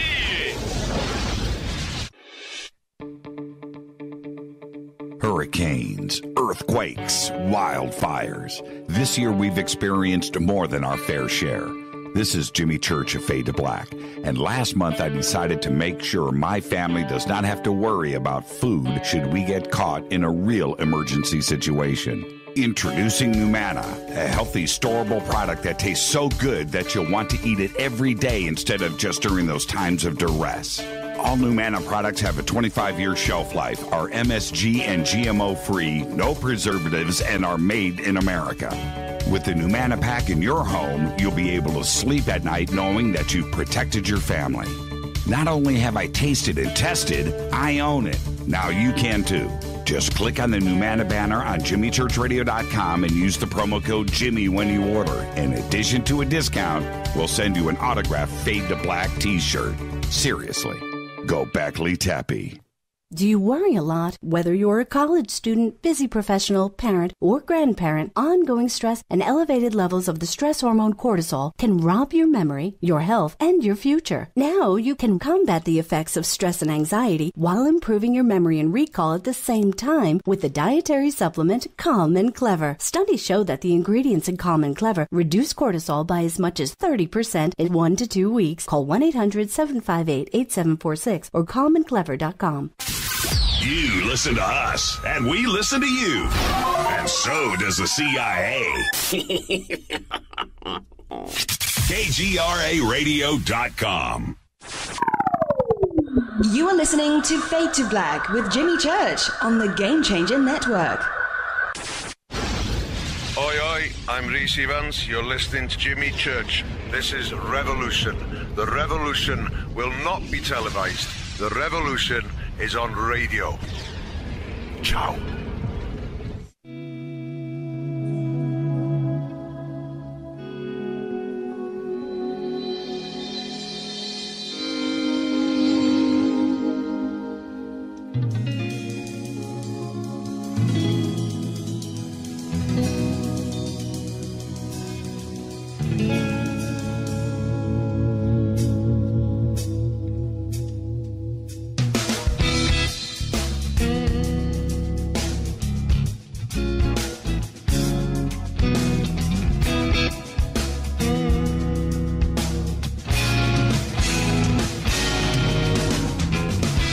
Welcome back. Fade to Black. I'm your host, Jimmy Church. Happy 4th of July, everybody. We're taking tomorrow off. We're taking Thursday off. We're taking the weekend off. We're going to spend it with family and friends, and we hope that you do too. Be safe. This segment of Fade to Black is proudly brought to you by Numana, emergency food storage for you and your family. Very simple. Just go to the Numana banners over at JimmyChurchRadio.com. Every order over $100, and you will get an autographed Fade to Black t-shirt. Protect your family, peace of mind. Go get yourself some Numana today. Made in America, GMO-free, MSG-free, and it tastes great. Michael Lee Hill is the guest, and Michael, we're going through this article, and I've got to say, the way that you've laid it out, the reference material is compelling. Ultimately, as we continue through the data here, what I know you mentioned free energy, but ultimately, what is the message? Well, that gets into the most recent crop circle, and this has really been, this gets into, Bigelow and, the secret. How about the secret Pentagon UFO program, finding out that they funded $22 million to Bigelow? And as far as I know, they've contacted me, and I'm the only experiencer that has come forward saying, yeah, they contacted me, and they know it's the Anunnaki. But this latest crop circle is what's really toasted my noodle, so to speak. And that is with the Bigelow, with the Skinwalker Ranch, they started to have what you would consider a multi-dimensional communication with this intelligence. It was John Alexander who set up for Bigelow to receive the funding and to get all the FAA pilot and ground control reports. People could type in John Alexander Skinwalker and listen to that interview. They say, have you and Robert Bigelow come to a conclusion on what the intelligence is behind the phenomenon that you're studying for the freaking Pentagon, you know? He said, yes, we have. What we've come to know is that it's more complex and multidimensional than we would have ever imagined, and that it's definitely in charge. We've come to the conclusion that we are up against the trickster. Well, again, the trickster is a Native American Indian concept. And so what I want to say is with this as well is these octaves of 432. When you start studying these mound sites all across North America, ancient, one wall will be 1,080 feet long. Another wall will be 2,160 feet long. Well, that's 216 and 108. They're encoding the actual octaves of 432 into the dimensions and layouts of these ancient mound sites. But what's really bizarre is Newark Earthworks in Ohio. If you take and just draw a straight line through the square and the circle, and then you look at what is true north, it creates an arc, right? That arc is 51.428. What I'm telling you is it's going to be proven that the same intelligence that was in Egypt that designed the pyramids was in North America a long time ago, even prior. Then you find out the first 10 commandments ever found on this planet were found in Newark, Ohio, in the ancient mound sites. This is the Sangreal, the Holy Grail bloodline, the lost tribe of Israel. And it's all going to, and I feel fortunate. I have been appointed their messenger by Chief Golden Light Eagle himself. Communicated this.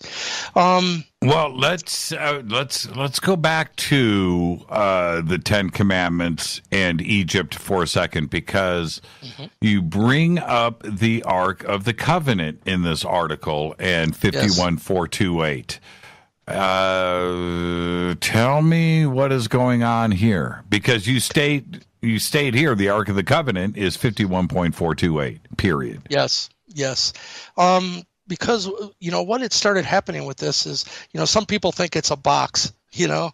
Well, a box is nice, but this is truly, if you look at what was rumored to be inside the box, it was a brand new form of energy. Right. It would bring mankind into a new age, and it would be clean, unlimited energy that was divine. And kill anybody that looked at it or came in contact with it. Yeah. I don't think that they wanted this news to get out, because truly it's interesting. Let me fast forward now, because there's a brand new crop circle. And what had happened was getting into the Bigelow, knowing it's the Anunnaki, and that type of communication, multidimensional communication, is what I'm having right now with them. And I put out the idea in my head. I seen a circle. And then imagine you just took a big red highlighter in your mind and went around the arc of the circle until you got to 51.428, and then just kick away the rest of the circle, so you only have that one arc. In my mind, something was telling me, now visualize it mirrored to itself, so it would make an eye shape, right? But it's an eye actually out of that 51.428 arc. So now you got two of them, one on top of the other. And my next thought was, oh my God, I wonder what that arc would look like as a 7-pointed star. You know, the next day it showed up for real in a field, and I have photos of that as well. And what it's revealing to me is all sacred geometry. Like, everyone knows everything from atoms to galaxies adhere to what we call sacred geometry. And that's because, you know, Fibonacci sequences, the golden mean, everything that we know of. Well, the beginning of that is called the seed of life, sacred geometry. And it's interesting because if you take a circle and you divide it by 7, you get 51.428. But if you take that same circle and multiply it by 7, you get the seed of life, or the origins of life pattern of sacred geometry, and it forms a flower. Yes, right in the middle of it. And what you find out is that is what it is because, first of all, our reality is formed from it. And it's what it is because it's all created by what's called Vesica Pisces, sacred geometry, which is just one circle kind of pushed into the other one to make an arc between them. And but what happens now is in that new crop circle, they're showing us a brand new seed of life. It's a 7-pointed star instead of a 6-pointed star. And instead of 7, like the seed of life that we know of is one circle and then 6 going around it. And that creates that flower. But in this one, it's still all Vesica Pisces, which is mind-blowing. But there's no circle in the middle. It's still 7 circles, but now they're forming a circle around it. Imagine that they're showing us, like, imagine a caterpillar that's going to become a butterfly. They're showing us the next phase of human evolution, and all life as we know it will be based on a 7-pointed seed of life that is still just created from Vesica Pisces. What that means in my head, I don't even know, like this is all happening in real time. And that new crop circle that encodes this Ark of the Covenant 7-pointed star just showed up about a week ago. Now, I'm looking at it here, and the arc that you're talking about, and I'm looking at these 2 circles that intersect. The arc that you're talking about is represented here with the 2 intersecting circles, correct? Yes, that's called the Vesica Pisces. So now I want to understand what you're trying to explain here. That you imagined, you dreamt this arc with a highlighter, right? The 51.428, and stopping on the circle. And then the next day, this crop circle showed up with the 2 intersecting circles representing the 51.428 highlighter arc that you had dreamt about? Yes. That's insane. Yeah. That's insane to me.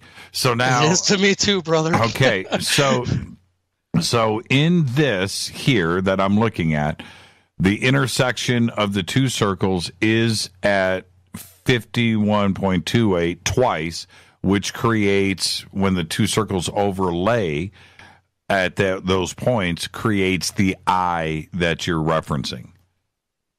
Yes, and to even try to wrap your head around this, all the reality that we know of, even on a cellular level, it's called the the seed of life, the origin of life, because even on a cellular level, it takes that shape and forms that flower in the middle.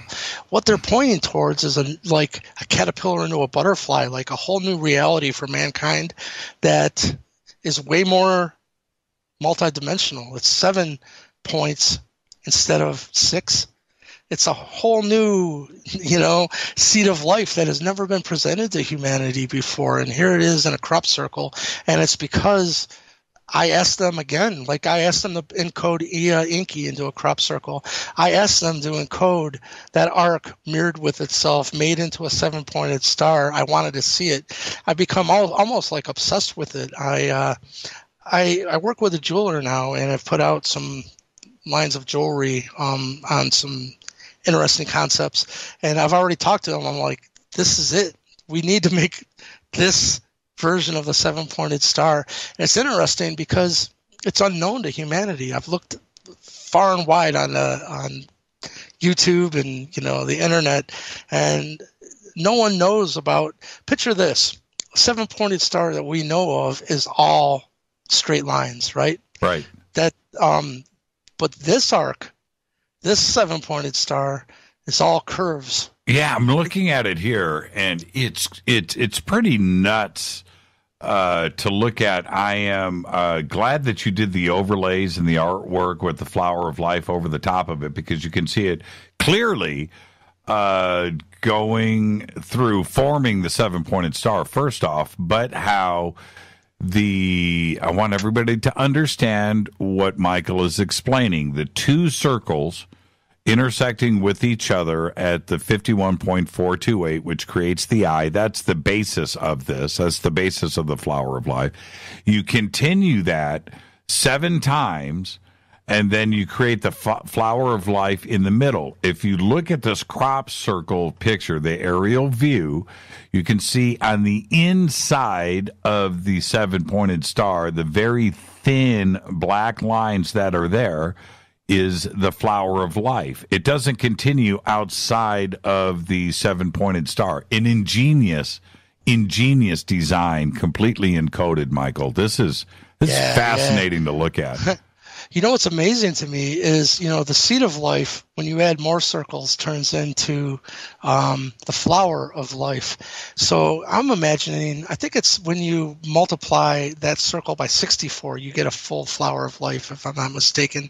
But imagine if you took each of those circles, but you got that 7-pointed Ark of the Covenant, 7-pointed star inside of every single one of those circles.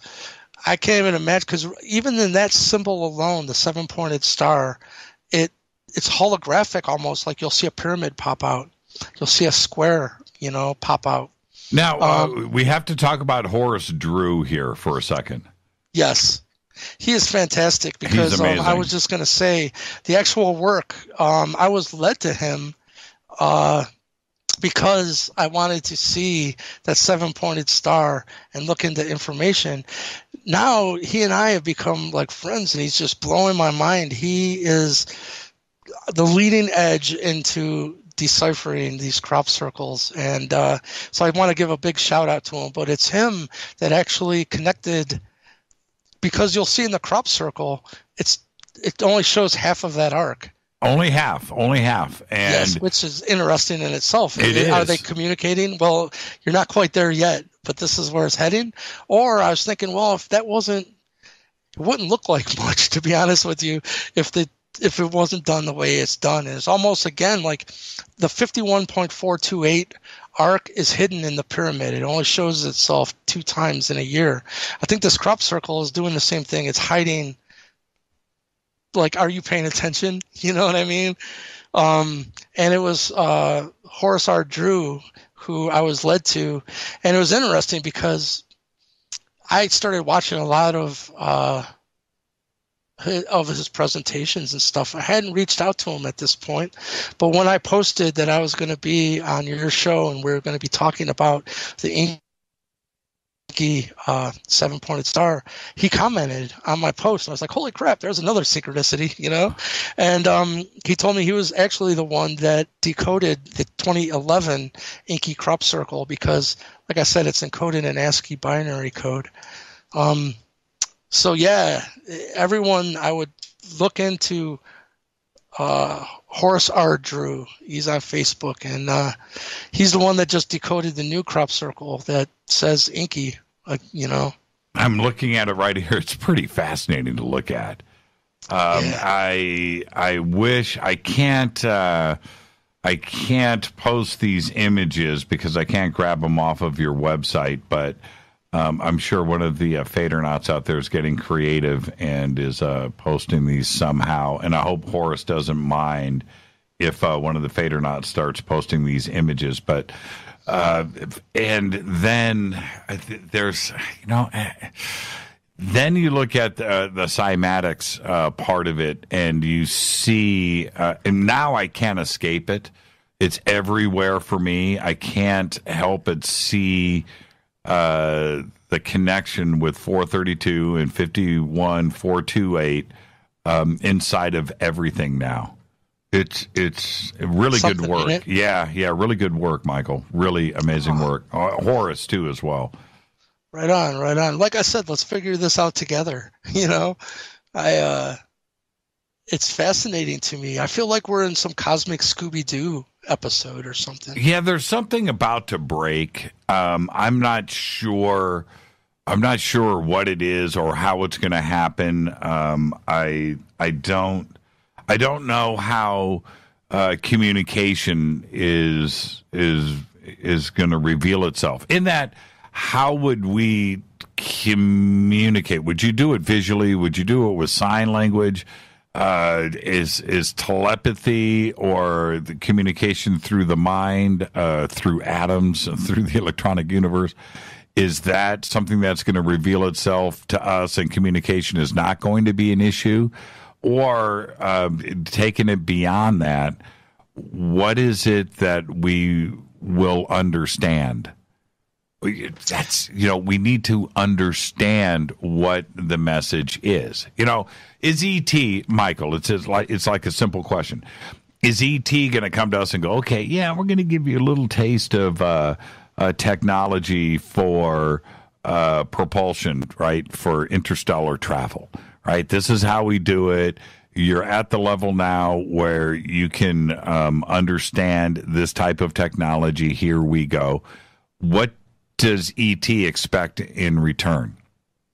Right? What do they expect in return? How is that communicated? It's got to be something that's got to get communicated. How do we know that things aren't hostile? Or in that, how do we not react in a hostile way? That's human nature. We shoot first and ask questions later, right? So how is this? It's got to be very gentle, no matter what it is. But I think it's about to break. Yeah, because, look at Robert Bigelow going on 60 Minutes, and he said, she's like, well, when are we going to meet these extraterrestrials? First of all, she's like, aren't you afraid that people are going to think you're crazy? He goes, no, I ain't going to change what I know at all. I've spent millions of dollars. Again, he was funded by the secret Pentagon UFO program, for one. That she said, well, when are we going to meet these extraterrestrials? When we get into outer space? He said, no. He said, they're right here. They've had an extraterrestrial presence on this planet for a very long time. They're the pyramid builders. That's really what we're getting into. What's happening is they're coming back. Try to wrap your head around that the people who actually, this intelligence that created these pyramids, we can't do it today. They're coming back. Well, we have to, I spoke about this last week, and I look at it like this. If, 5,000 years ago, 10,000 years ago, we didn't have the intelligence to understand technology. Technology understands technology. Intelligence understands intelligence. But if you've got a 1-year-old child, you cannot expose certain things to him or her because they're not going to understand it, and they are going to forget it. But what you do teach a child is the fundamentals of life. How to walk, how to tie your shoes, how to eat, right? And they remember that. Later, it's forgotten. They don't remember how you taught them, but now it's the fundamentals of life. 5,000 years ago, 10,000 years ago, E.T. showing up here when we are in a possible Stone Age situation where we are taught certain things, agriculture, right? Maybe domesticating animals, how to quarry rock, how to smelt iron or whatever. Those things, and copper, fire, the wheel, mathematics, basic things, and then boom, they go and let us grow up. They're not now today, or 1,000 years ago or 500 years ago, them exposing themselves to us in a very direct fashion like they probably did so long ago.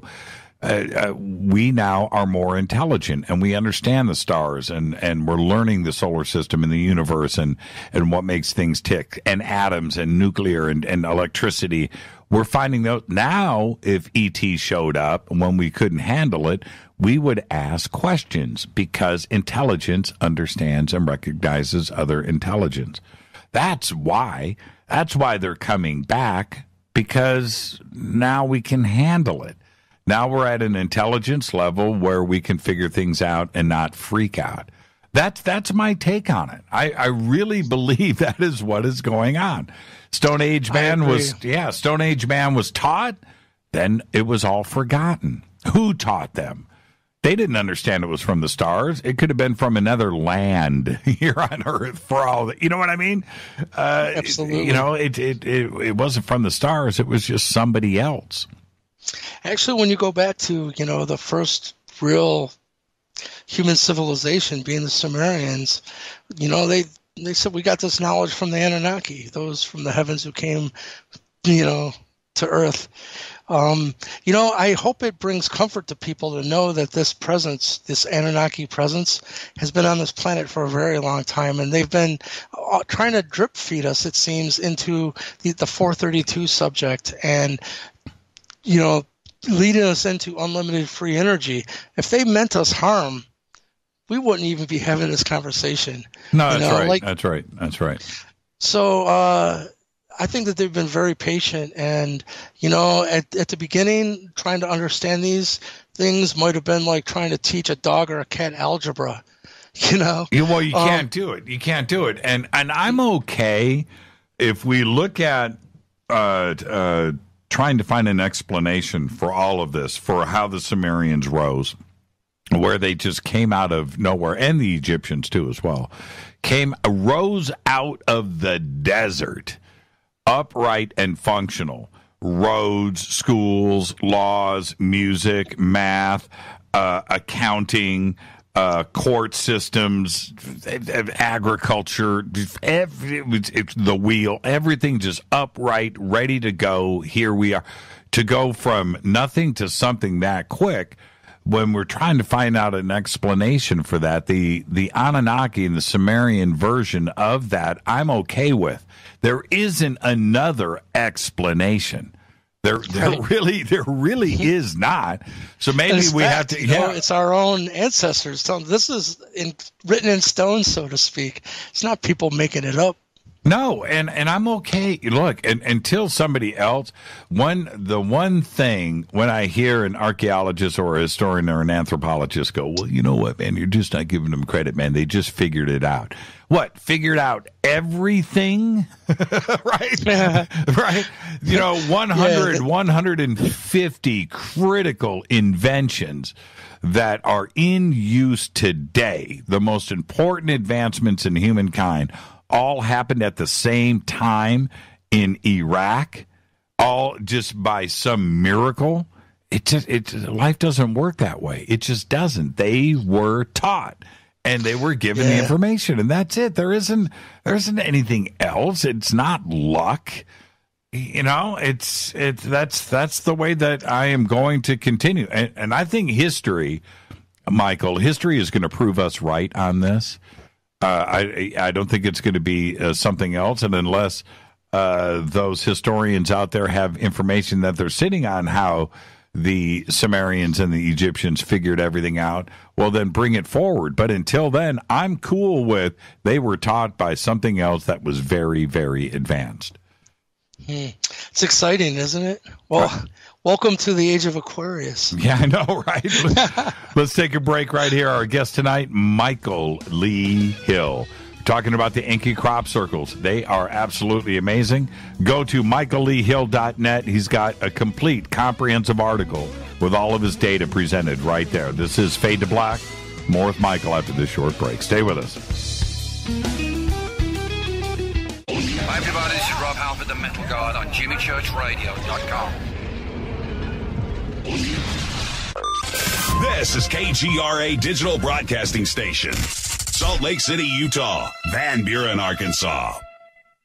Okay, nurse, let's get this man to the ER stat. Right away, doctor. We see this every day. Heart attack or angina pain due to blocked and clogged arteries. Chelation can remove obstructions or blockages from arteries and help avoid painful and expensive surgery. Now there's Angioprim. It's a liquid oral chelation product that you take with juice. You start to feel the results fast. Angioprim increases blood flow all over the body, and that means more energy and strength to take on the day with less aches and pains. 60 years of research has gone into chelation, and Angioprim is the result. A safe and easy way to unblock your veins and arteries from buildup that slow circulation. Paging Dr. Jones. Please report to the emergency room right away. Log on now for a special radio offer from Angioprim. That's angioprim.com/radio.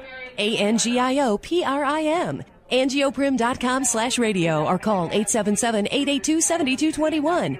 That's 877-882-7221. So, you love talk radio? Then you'll love TalkStreamLive.com. TalkStream Live is always on, 24/7, with the best streaming talk shows. Find your favorite talkers and discover some new ones. It's free, readily available online or on the smartphone or tablet. Finding your favorite talk shows all in one place has gotten a whole lot easier. Just go to TalkStreamLive.com. Be sure to download the free apps from Google Play or the iTunes App Store. Your contact for current news and trending topics. KGRARadio.com. What can I say about the most popular tea on the internet? And what do customers say about Life Change Tea at GetTheTea.com? A lot. But by federal law, we at GetTheTea.com cannot make claims to how this product can enhance your health. We cannot even post our testimonies without being in compliance. So how do we get past the hump? Try our products at GetTheTea.com and see for yourself. You can send us a testimony, but we just can't post it. Bummer. Our products are GMO-free and organic. We pride ourselves in being the best we can be, and we urge you to take charge of your health. We're 11 years strong, and many of our customers have shared their successes with friends and family. Protect your colon. Log on to GetTheTea.com. That's GetTheTea.com. GetTheTea.com.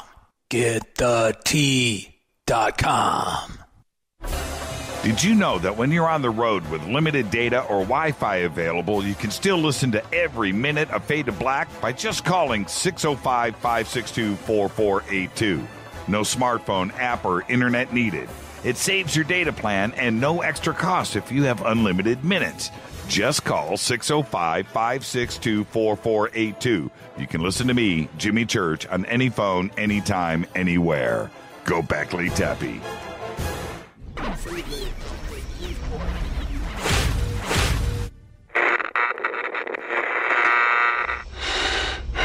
You want to know a secret? I love ponies. I really love ponies. I'm serious. I couldn't stay sane without ponies to brush. Why Fade to Black? Because you never got that pony, damn it. This is Fade to Black with Jimmy Church on the Game Changer Radio Network and KGRA, the Global Radio Alliance.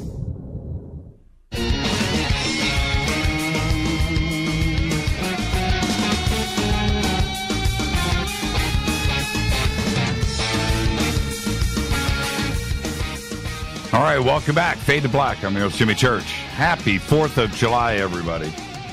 Tonight, Michael Lee Hill is with us. We're talking about the Enki 7-pointed star crop circles. More on that in just a bit. This segment of Fade to Black is proudly brought to you by Bearing Optics. Night Vision Goggles, NVGs. Click on the banners over at jimmychurchradio.com. Contact Alec Hoffman.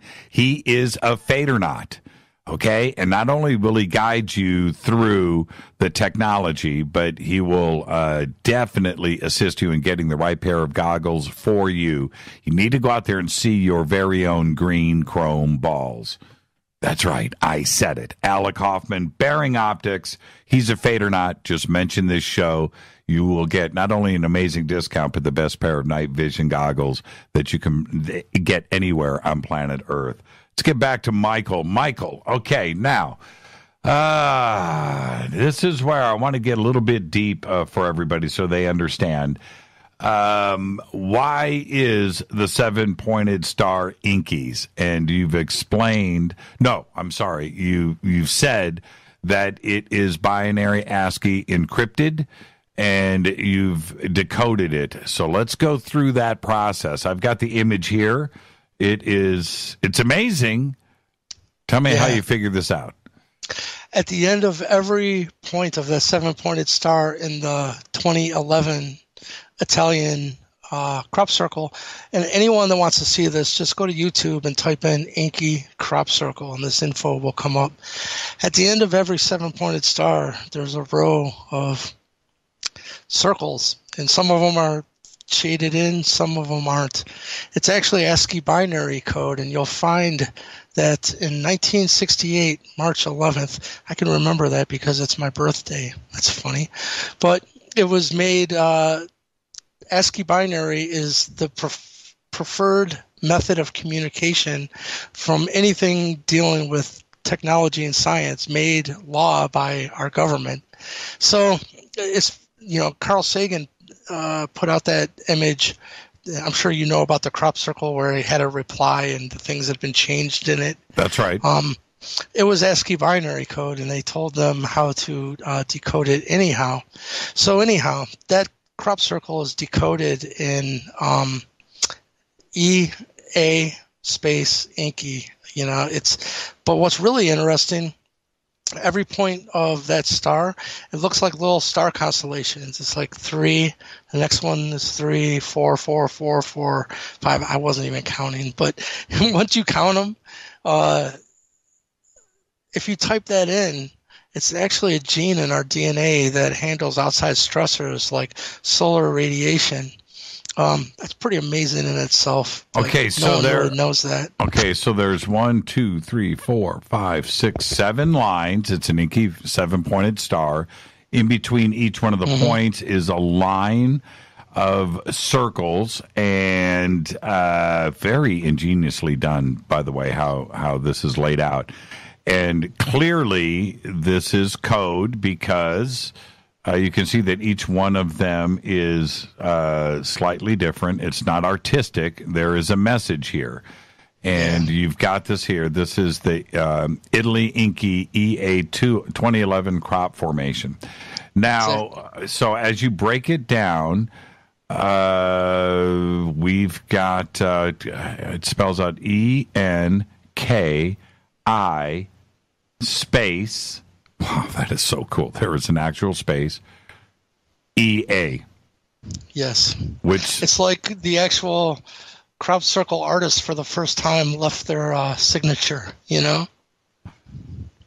But here's the deal with this crop circle is in the same field 1 year prior, another crop circle that was also encoded with ASCII binary code encoded the famous E equals MC squared. And what the Anunnaki downloaded to me was, our science now knows everything is both particle and wave, quantum physics. Well, that's just the particle part of the equation. It's right there. M equals mass, right? E equals energy, M equals mass. C equals the speed of light squared. Where's the frequency component? Well, that 7-pointed star the next year gives you the answer because you can get your calculator out. 432 squared becomes C in that equation, meaning 432 times 432 equals the speed of light within 1% accuracy. I would be willing to say that's the actual template that we're trying to reach. Perfection would be 432 times 432.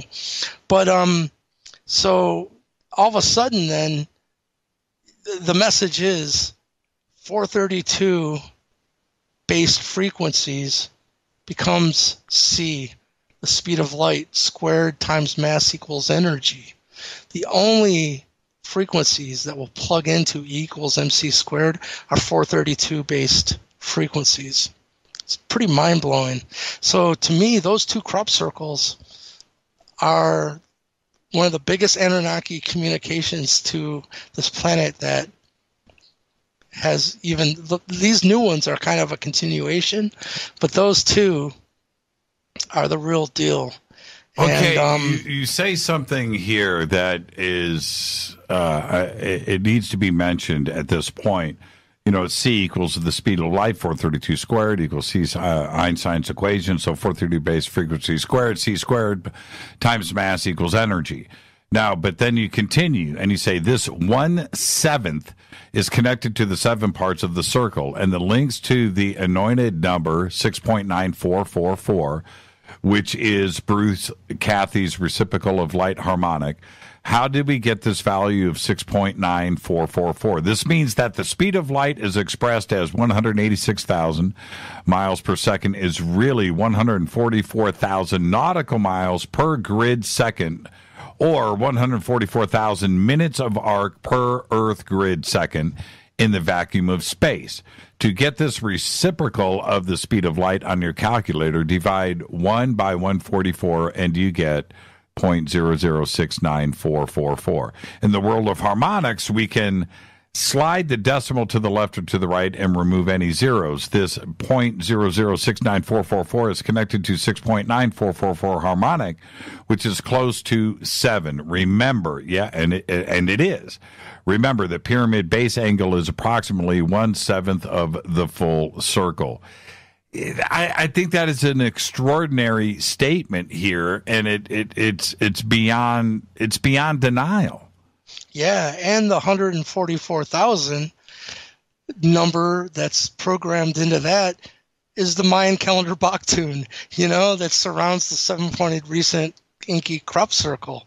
It just blows my mind. Yeah, the 144,000 of the exact numbered days of the Bach tune Mayan calendar long count. Mind blowing. Oh, man. Hurts my head. I know. I love the way that you've put all of this together. And then, and continuing through this, going back to the water, but it's, when you go back and we talk about cymatics and you talk about how water is affected by 432, and you look at it, these two images are profound. Now, I know that you've got 440 here, okay, and I know that 440 is going to be messed up, but anything is going to be messed up unless it's a division of 432, right? Indeed. Yeah, it's very simple now with our today's science that a cymoscope, you can do a frequency sweep from low frequencies to high and pump that frequency through this scientific device. And just like an old school radio on your car, you're going from low frequencies, all of a sudden you tune into a station. And at one point you're going to have the best clarity. But then as you continue your rise up through the frequency sweep, you're going to get more noise and more noise and more noise until it's just noise. Then you're going to tune into a different station. Simultaneously, you can take one of these scientific devices and just start with low frequencies, start doing a frequency sweep, and take notice when perfect geometry forms. And then write it down. It's not open to debate, you know what I mean? And it just so happens 432 is the magic number that creates. A matter of fact, the scientists that I hired to image my guitar, they asked me for my permission to release the full 20 seconds I sent them. It was through a Joe Satriani amplifier, by the way. They said that they think it's because the signal I sent them was from an electric rock guitar amp, because our guitar amps are really the only thing that uses vacuum tubes anymore, Right. So they thought that whatever that vacuum tube is doing to the signal was creating complexity and dimensionality unlike anything that they'd ever seen. They said, we've used this technology to image everything from dolphins to every frequency known to man, but we never imaged a Joe Satriani rock guitar amp. Yeah, I read some. Crazy. Yeah, I read some stuff about their research and tubes and what it does to the signal. And I did that a couple of years ago, and I was totally fascinated because I thought, going back to music, I thought that all the cymatics dudes were rock guys, that they understand tubes and they understand, no, this research blew their minds. Yeah. So they asked me for my permission to release that full 20 seconds because the image that I got from them, huge image, by the way. It's like 3,000 by 3,000. That's what Blu-ray's 1080. Hey, a 108. Isn't that weird? Anyhow, it's a huge file. And so they asked me for my permission to release the whole video of that image being made in real time. Because obviously I just got a still frame out of that 20 seconds. So that's live at their website. If you go to I've seen it. Yeah, I've seen it. Yeah, cymoscope.com. So they were pretty well amazed that they said that image by itself, first of all, it has a toroidal donut, the physics, with a Fibonacci spiral spinning around it. But outside of that, it encodes every one of the platonic solids of sacred geometry. But really, what toasts my noodle with that image is there's binary code in it. how the hell can there be binary code? It's just me going bow, bow, bow for 20 seconds. But the image that it produced, there's binary code in it. But yeah, so that image is what's became part of my line of bringing tools out that works with this frequency to mankind. And I want to share something very cool. I just picked up. I'm going to be working with David Sarita Technologies, and they're going to be releasing some of my 432 products through his website, and that's pretty cool because he was just on Gaia with George Norrie, your buddy. So I'm fascinated with these products. They're profound in the effect that they'll have, even on the human chakras. A lot of Reiki masters have been purchasing these crystal glass discs that I produce, and they're going out all over the world. And the effects of it, I'll tell you, I got really tired sometimes at conferences trying to explain what this thing does. You can imagine over and over again someone going, well, what is that? Well, finally I go, you know what? Just let me show you. And I said, I'm not going to touch you. Is that okay? And she said, yeah. So I just took it in my hand, this disc. It's a 3-inch crystal glass disc with the 432 image. I went in a circular motion over her forehead, over her third eye. All of a sudden, her eyes went brrr, twitched really quickly, like something. It was kind of freaky to me, actually, but now I've seen it so many times. Anyhow, she opened her eyes. She said, I'll take that. It clears out energy, negative energy from chakra centers like nothing I've ever seen. I think it's done through water, man. I keep going back to that. I really think that's what's happening here. I wanted to go back really quick when we're talking about the Anunnaki connection and the Enki circles. The Babylonian world map. Yes. Okay. I look at that now. Okay, hold on. The audience probably doesn't know what I'm talking about. What is the Babylonian world map?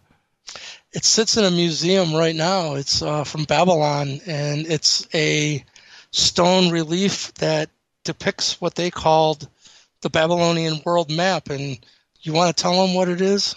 Well, it's got islands represented on. It's a 7-pointed star, and it's got Babylon in the middle. It's a map. It's a circle. It's the Enki crop circles. Is what it is.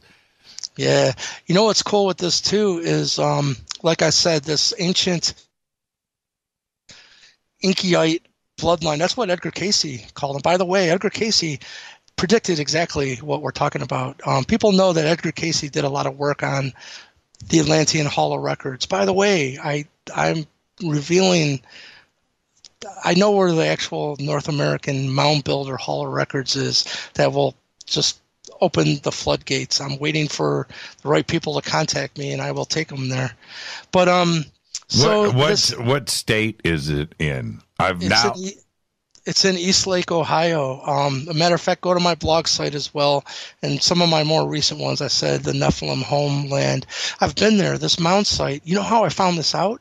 Is I had traced the mound builders, my bloodline, to East Lake, Ohio. And I got contacted by a guy from the Smithsonian. And he said, I like your work. Are you aware that there's still an intact ancient earthwork there in your hometown? Dude, I grew up there. You know what I mean? No one knows it's there. I said, no. What are you talking about? So he told me how to go and find it. And sure enough, there's this giant mound site that's probably bigger than any of the mounds in Ohio, Pennsylvania, or New York. And it takes over a mile to walk around it. That's how big it is. Matter of fact, if you go to my YouTube channel on it's called Frozen Hill. Look through my videos. You'll see a magical mystery tour of this unreleased mound site. What I want to tell you is because of this Smithsonian guy that was part of a 1970s excavation there, he said, go to the East Lake Willoughby Indian Museum because some of the artifacts that we removed in the 1970s tie the East Lake, I call it the Hall of Records mound site now, to ancient Sumeria. And it's the first depiction of the morning star. And that's like the compass, you know what I mean, a 4-pointed star. And back in Sumeria, Enki was holding a sphere with that 4-pointed star. And it's in those stone reliefs. Well, in Native America, that symbol has become known as the morning star. And it's very important, like a lot of chiefs have it. Matter of fact, when I was given my name by the Native American Indian elders, it was given to me by grandmother Barbara Morningstar. So the morning star, the first artifact ever in the North American continent, was found at this East Lake site. So I went to the museum, and they actually let me take the artifact out and hold it in my hand. Yeah, you sent me pictures of it. Mind-blowing. Yeah. So I'm working, if someone wants to look into this, the cats at Ancient Aliens. I'm working right now with a gentleman. He was also on Ancient Aliens. He's a serpent mound expert. His name's Thomas Johnson. And when I told him about this site, he said, Michael, I'm working with fourth dimensional ground penetrating radar team. I don't even know what that means, but I swear to God, that's what he told me. He said they have the technology to go over the site and not even disturb it, to see what's buried in it. It's unpilfered. You know what I mean? Are you going to be able to get it done? I'm working on it. I reached out to Thomas, and we're talking about it. I told Graham Hancock, and I gave him the whole story. It was amazing, too. He said, wow. He said, while someone was trying to erase this history, someone recorded it in the actual street names. Because what I realized is the oldest road in East Lake, Ohio is called Lost Nation. When you get Lost Nation, take it go to Google Maps, by the way, type in Ohio, Lost Nation. It goes all the way to Lake Erie. If you take a left, it's the first mound builder site that was huge. It had walls that were 660 feet long. It's now destroyed, and a school sits there. But instead of taking a left, if you take a right, it actually tells you, written in the street names, what happened to this lost nation. The first road you come to is Tioga, and that means place of entry in Iroquois. Then the next road is Cherokee. By the way, you know what the Cherokee symbol for their culture is? What is it? 7-pointed star. Yeah, there you go. And then it's Iroquois. But the only road sign that has 2 tribes on it is Seneca and Seminole. That's where the Holy Grail, Sangreal bloodline split and became Seneca, Iroquois, and Seminole, Florida. And I've been given that bit of the story as well, like I was saying.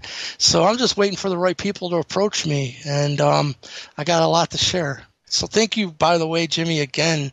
Like I said, that this stuff is hard to communicate, and it's been really bothering me. Like even trying to communicate the connection between 432 and the 7-pointed star and crop circles.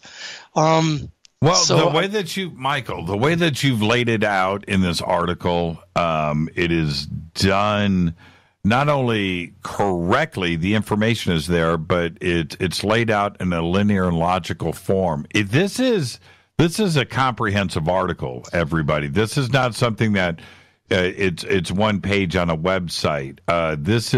It is long, it is complex, and all of the information is there. So you've done it the correct way. And I just got to say, I read through this a few times, and I just really enjoy the black and white aspect of it. This is nothing but numbers and science. That's all. Yes. That's all that's laid out here. There isn't anything else to consider. It's nothing but numbers and science. Here it is. Here's the information. Now, what are we going to do with it? And that's what's here. And so you've done a great job. It is an unbelievably amazing article. Thank you, brother. What's fascinating to me is this isn't even getting into the UFO subject.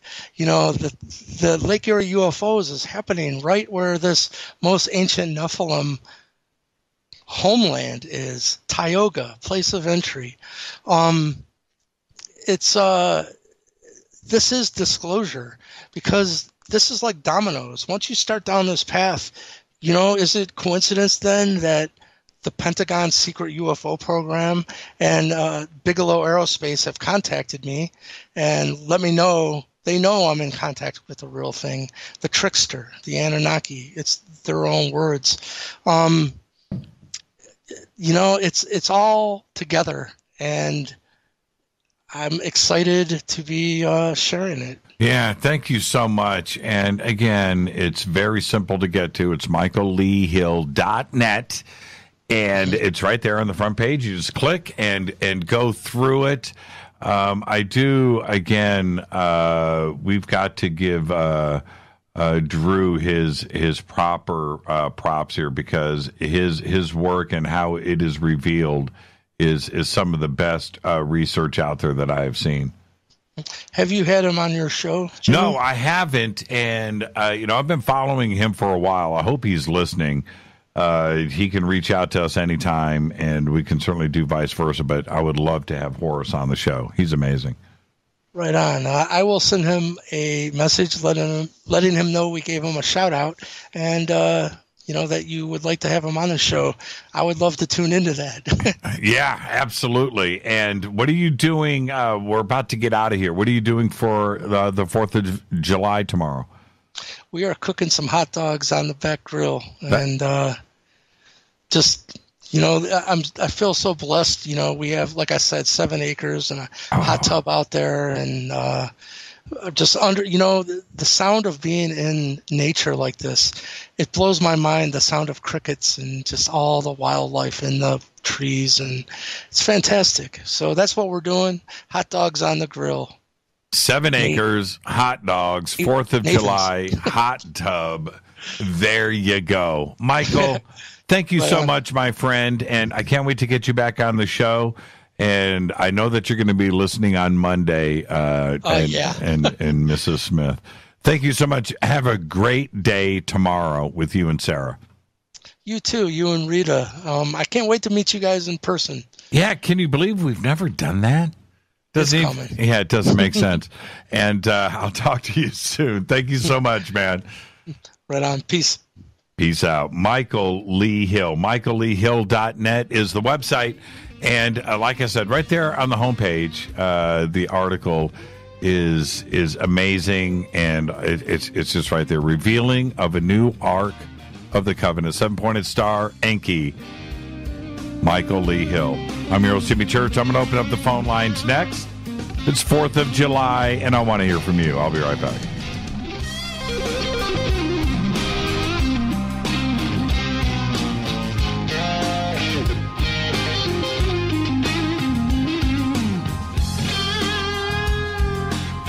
Hey, what up, y'all? It's your girl Vivica Fox here, and you are listening to my boy, Jimmy Church, on jimmychurchradio.com. Despite popular opinion, reading a book will not make you smarter. But listening to Jimmy Church will. Hurricanes, earthquakes, wildfires. This year we've experienced more than our fair share. This is Jimmy Church of Fade to Black, and last month I decided to make sure my family does not have to worry about food should we get caught in a real emergency situation. Introducing Numana, a healthy, storable product that tastes so good that you'll want to eat it every day instead of just during those times of duress. All Numana products have a 25-year shelf life, are MSG and GMO-free, no preservatives, and are made in America. With the Numana pack in your home, you'll be able to sleep at night knowing that you've protected your family. Not only have I tasted and tested, I own it. Now you can too. Just click on the Numana banner on jimmychurchradio.com and use the promo code Jimmy when you order. In addition to a discount, we'll send you an autographed Fade to Black t-shirt. Seriously, go Beckley Tappy. When you take the beans from Central America with dashes of Indonesian and African mixed in and then roasted to the dark side of fade to black, you create the ultimate brew of fringe. Introducing the Fade to Black blend from Rivermoon Coffee. Yes, Rivermoon's darkest customized roast was created for the love of Fade to Black.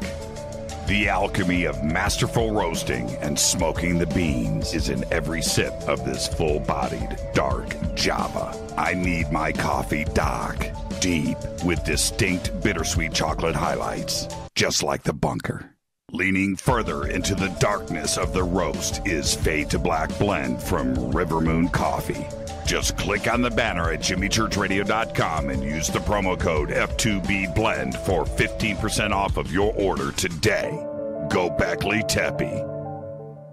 Hey, can we talk about something serious for a minute? Your age. Getting old has its perks. But remember, being a few years younger, you know, your hair was thicker, you didn't have so many wrinkles, that extra weight wasn't haunting you, and you just felt better. Well, we can't turn back the clocks and go back 10 or 15 years, but you can start feeling and looking 10 or 15 years younger with Nature's Youth RSF. It's a doctor-formulated daily supplement that helps your body maintain its peak performance and fight the aging process. Imagine sleeping better, looking better, and feeling better. See how Nature's Youth RSF has helped thousands of people just like you at nature'syouth.com. nature'syouth.com. The holidays are coming. Imagine how it will feel when your family and friends are asking you what you did to look so good. Your secret will be Nature's Youth RSF. It's time to start looking better and feeling better. Learn more and order your Nature's Youth RSF at nature'syouth.com. That's nature'syouth.com.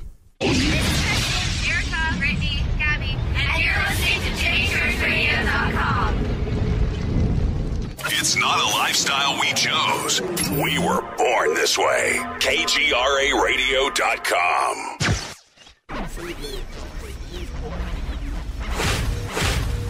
This is KJCR at JimmyChurchRadio.com.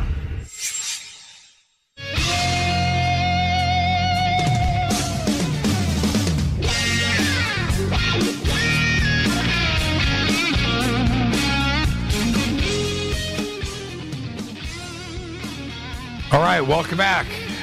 Michael Lee Hill. What a conversation. The evidence is compelling. You need to go and read that article. Just go from top to bottom. That's my kind of stuff right there, where it's just laid out. It's very simple, and you just go from top to bottom. The evidence is right there. And that ASCII encoding with Enki, man, it's absolutely fascinating to read through. It's right there. It's right there. Everything you need to know. All right, I'm opening up the phone lines. Now is my fader night. Right? There is no fader night this week, so right now is my fader night. 323-825-5045 or 323-275-9695. 323-825-5045 or 323-275-9695. One of the points that I think is worth mentioning that needs to be driven home. When we are talking about the Sumerians or the Anunnaki, and we go back and take a look at the inventions that seem to have happened overnight by the Sumerians and the Egyptians too as well. Ironically, I don't know if that's the right word, at the exact same time, right around 3000 BC is when everything started to show up. And how do we explain that away? You know, what are the answers for that?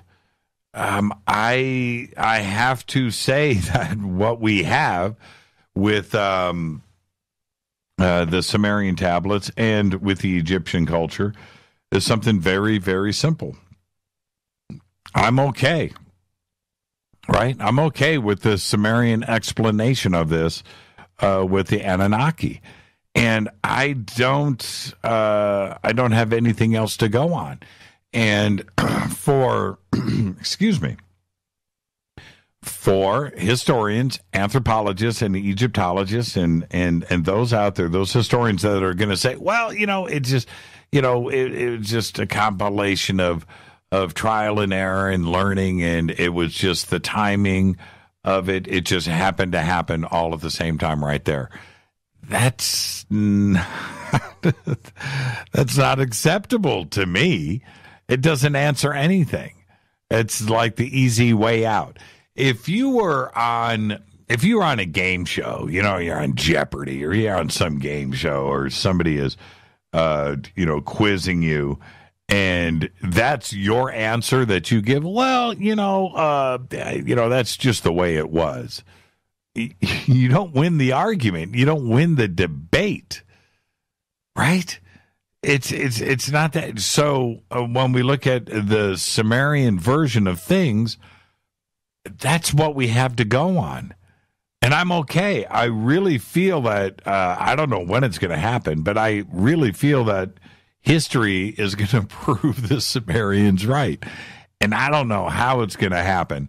When we talk about Nibiru coming through, okay, there's a possibility there, and the Anunnaki are going to reveal themselves, and there's that part of it too. When E.T. reveals himself here to us and starts to have conversations with the masses, and that turns out to be Anunnaki. Okay, all right, I'm cool with that. Is that what is going to happen? I don't know, but history is going to prove others wrong, the historians wrong, and it's going to be harsh when it goes down. Let's go to the phones. Hi, you're live on Fade to Black. Who's calling? Hello, is Jan Erik here from Norway? Yeah, you're live right now. Oh, thank you. I'm just glad with this information coming out now. My God, this good news. I can barely hear you. Oh, you can't hear me? No. I'm saying calling from Norway. You're calling from Norway? Okay. Yes, and this is Jan Erik from Norway. Oh. I'm so glad this information is coming out now. Thank you. And what part of Norway? I'm from the capital area, Oslo. You're calling from Oslo. And and when you hear, and thank you for reaching out. I love it when, first off, first-time caller, but second, from halfway around the world makes it even more special. But when you're... Oh, thank you. When you're listening to Michael and others on this program bring this information forward in a direct way, how does that make you feel? Does it prove to you what you've suspected all along, or does it help you in your research and you just continue? This is a continuous. We have to open to all the information now, and we have to also, same time, listen to our heart, because everything is in our body. Our DNA, everything is, that's the disclosure. Disclosure is you open to the knowledge, and then you change. That's exactly right, and that's a fascinating point, because disclosure isn't necessarily just UFOs. Disclosure is everything, and it also means something different to everybody, what they want disclosed, what is most important to them. And the point is, and Michael Lee talking about this, 432, the 432 ratio, golden ratio, is the most best frequency on this planet. Everything vibrates at this frequency. Do you play guitar? No, I don't play music, but I can hear. But I can hear music. And also for me, and I would like to hear what you have to say about this, is 432 and its effect on water and our bodies directly. Yes, true. I will tell you a little story now about water. I experienced this when I had this water song, a Japanese water song on my radio, and my frequency rise so high in my body. And I have a little, what they call in the springtime, the snow is melting, And there was a little pod around the car. And I opened the window because it was so hot that day. And when I had this frequency, I saw the water start to make figures on the water. Right. And I was like, seriously? Oh, seriously? Right. Is it imagination what I'm saying now? And I started to talk to it. And it changed direction in the pod. I said, my God, this is true. And then it started to lift itself 2-3 centimeters off of the pod. Like, you know this film Abyss? Yes. Yeah, this was only 2-3 cents off the water. Like, wow. So I went at the car and see it from another direction. And then was down again. And I started talking to it there. Are you true? Are you serious? Are this serious? Are this real? And it went up again. And it started to make waves in the water. That's because we are so connected when we are in the frequency. It's yeah, I know it is. It's mind blowing. And what I find, I know I say this so often, but what I find most interesting about this is science doesn't talk about it. No, they're not allowed to walk in this path. I know, right? Because everything is funding. If you have a company, you need funding to go, and they tell you where to go. If you go in that direction, they're stopping the funding. What was your name again? Jan Erik. Jan Erik. Thank you so much for the phone call, my friend. Fascinating. And don't be a stranger. Thank you so much. Blessing from Norway. Thank you. Norway in the house. Thank you so much for the phone call. Whoa. You're live on Fade to Black. Turn me down in the background. Hey, now, can you hear me? Yeah, I got you now. Who's this?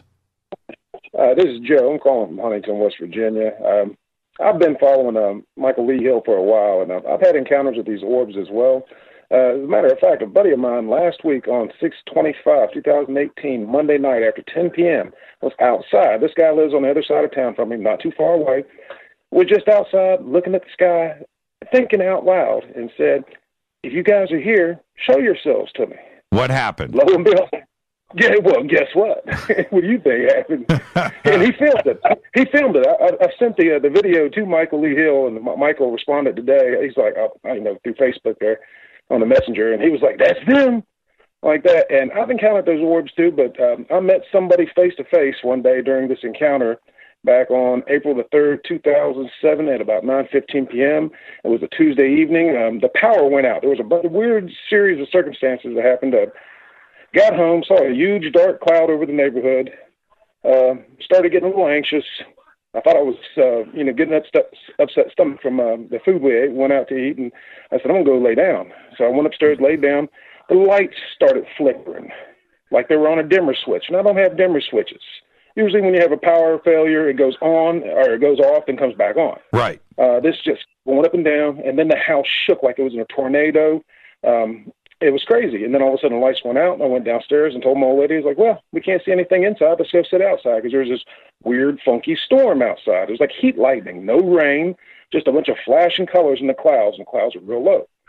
So she goes back in the house to get her a towel to wipe off her chair, because the chair was dirty on the front porch, and I had this little shaker flashlight, little cheap, emergency flashlight. So I turned it on just to see how bright it was. You know how you put a flashlight up to your face just to see if it's bright enough, like it's going to get charged? Right. And when I did that, these three, it could have been, I think it was just one orb, one amber-colored orb. It was like embers, like burning embers from a bonfire in a glass fishbowl.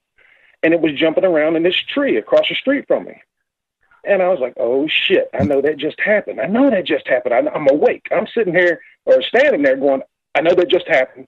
I can't believe it. So my heart starts skipping, and I said, I don't want to lose what's going on. And I've told myself, this happened so many times throughout my life ever since I was a kid, ever since it started when I was about 4.5, with different types of things. Right. So I took this flashlight, shook it up real hard to give it a good charge, but it's not going to even cast a beam across my yard, let alone across the street. And I clicked it on and off 3 times. Click, click, click, 3 flashes. Immediately, the light responded. It was like it would light up, then implode, like it was going into another dimension, like it was disappearing, and then it would appear on top of this tree, this oak tree, which I can take you right to. It was over on 7th Avenue, right across the street from me. And then it would appear again on the lower right side. So it went left, bottom left, top center, bottom right. Oh, wow. I started yelling from all the radio. I was like, April, come out here. You got to see this. She said she was frozen in place. She couldn't move. She was holding her towel going, why can't I move? Joe's calling, man, I can't get to him. So I exchanged signals. Like Simon Says. We were playing Simon Says. I'd flash at them 3 times. They'd flash back. Or it, I couldn't tell if it was 1 or 3. Then it was like time stopped. I mean, all the sound was sucked out of the air. Moments before I could hear dogs barking, cars driving by. Everything just kind of like went on pause, like if you hit a DVD player. Right. And then from across the street, the swirling cloud, this misty cloud, came staggering across the street, about maybe 4.5 to 5 foot in diameter, about 6 to 8 inches thick, beautiful white luminous cloud with water in the center or in the middle part, and then in the very center where there would be a vortex, like if you flush a toilet, you see like a whirlpool. Right. In this white luminous cloud, and lightning bolts are shooting out of it. And I'm standing there and I can't move. I can only move my eyes. And I told myself, I said, Joe, man, whatever you do, take all of it in. This type of stuff doesn't happen every day. Remember every detail you can. And this, so many times this has happened, and I've done that and filled out reports and with MUFON and stuff to no avail. But this was personal. Come right up to my steps. It was less than 8 feet away from me. I'm standing up on my porch, looking down at this thing in my front yard, a swirling whirlpool that's giving off its own light. And then this woman, glowing purplish violet woman. I've done paintings and drawings of her and everything else. I don't know anybody else. Everybody else says, "Oh, that looks like a genie." An Iranian friend of mine is a doctor. He goes, "Oh, that looks like a jinn," because of the purple and the cloud, this misty cloud. And she emanated from the center of it. She stopped about mid-drift. You couldn't see any legs below. And it was like she came out of a 2D surface, this cloud, which was only about 6 inches thick, 8 inches thick. She came out of the center of it. There was nothing underneath. And she's giving off her own light. You ever seen like a squid or an octopus change color, like on National Geographic? It's showing like sea stuff. Sure. Her colors and her skin were fluctuating. She was giving off this light. She had finely thin braided hair, like herringbone braids, or like real small dreadlocks. She had a bright orange diamond in the center of her forehead, black liquid eyes, and she was wearing Egyptian jewelry. And you could now, see. My painting, well, hold on for a second, Joe.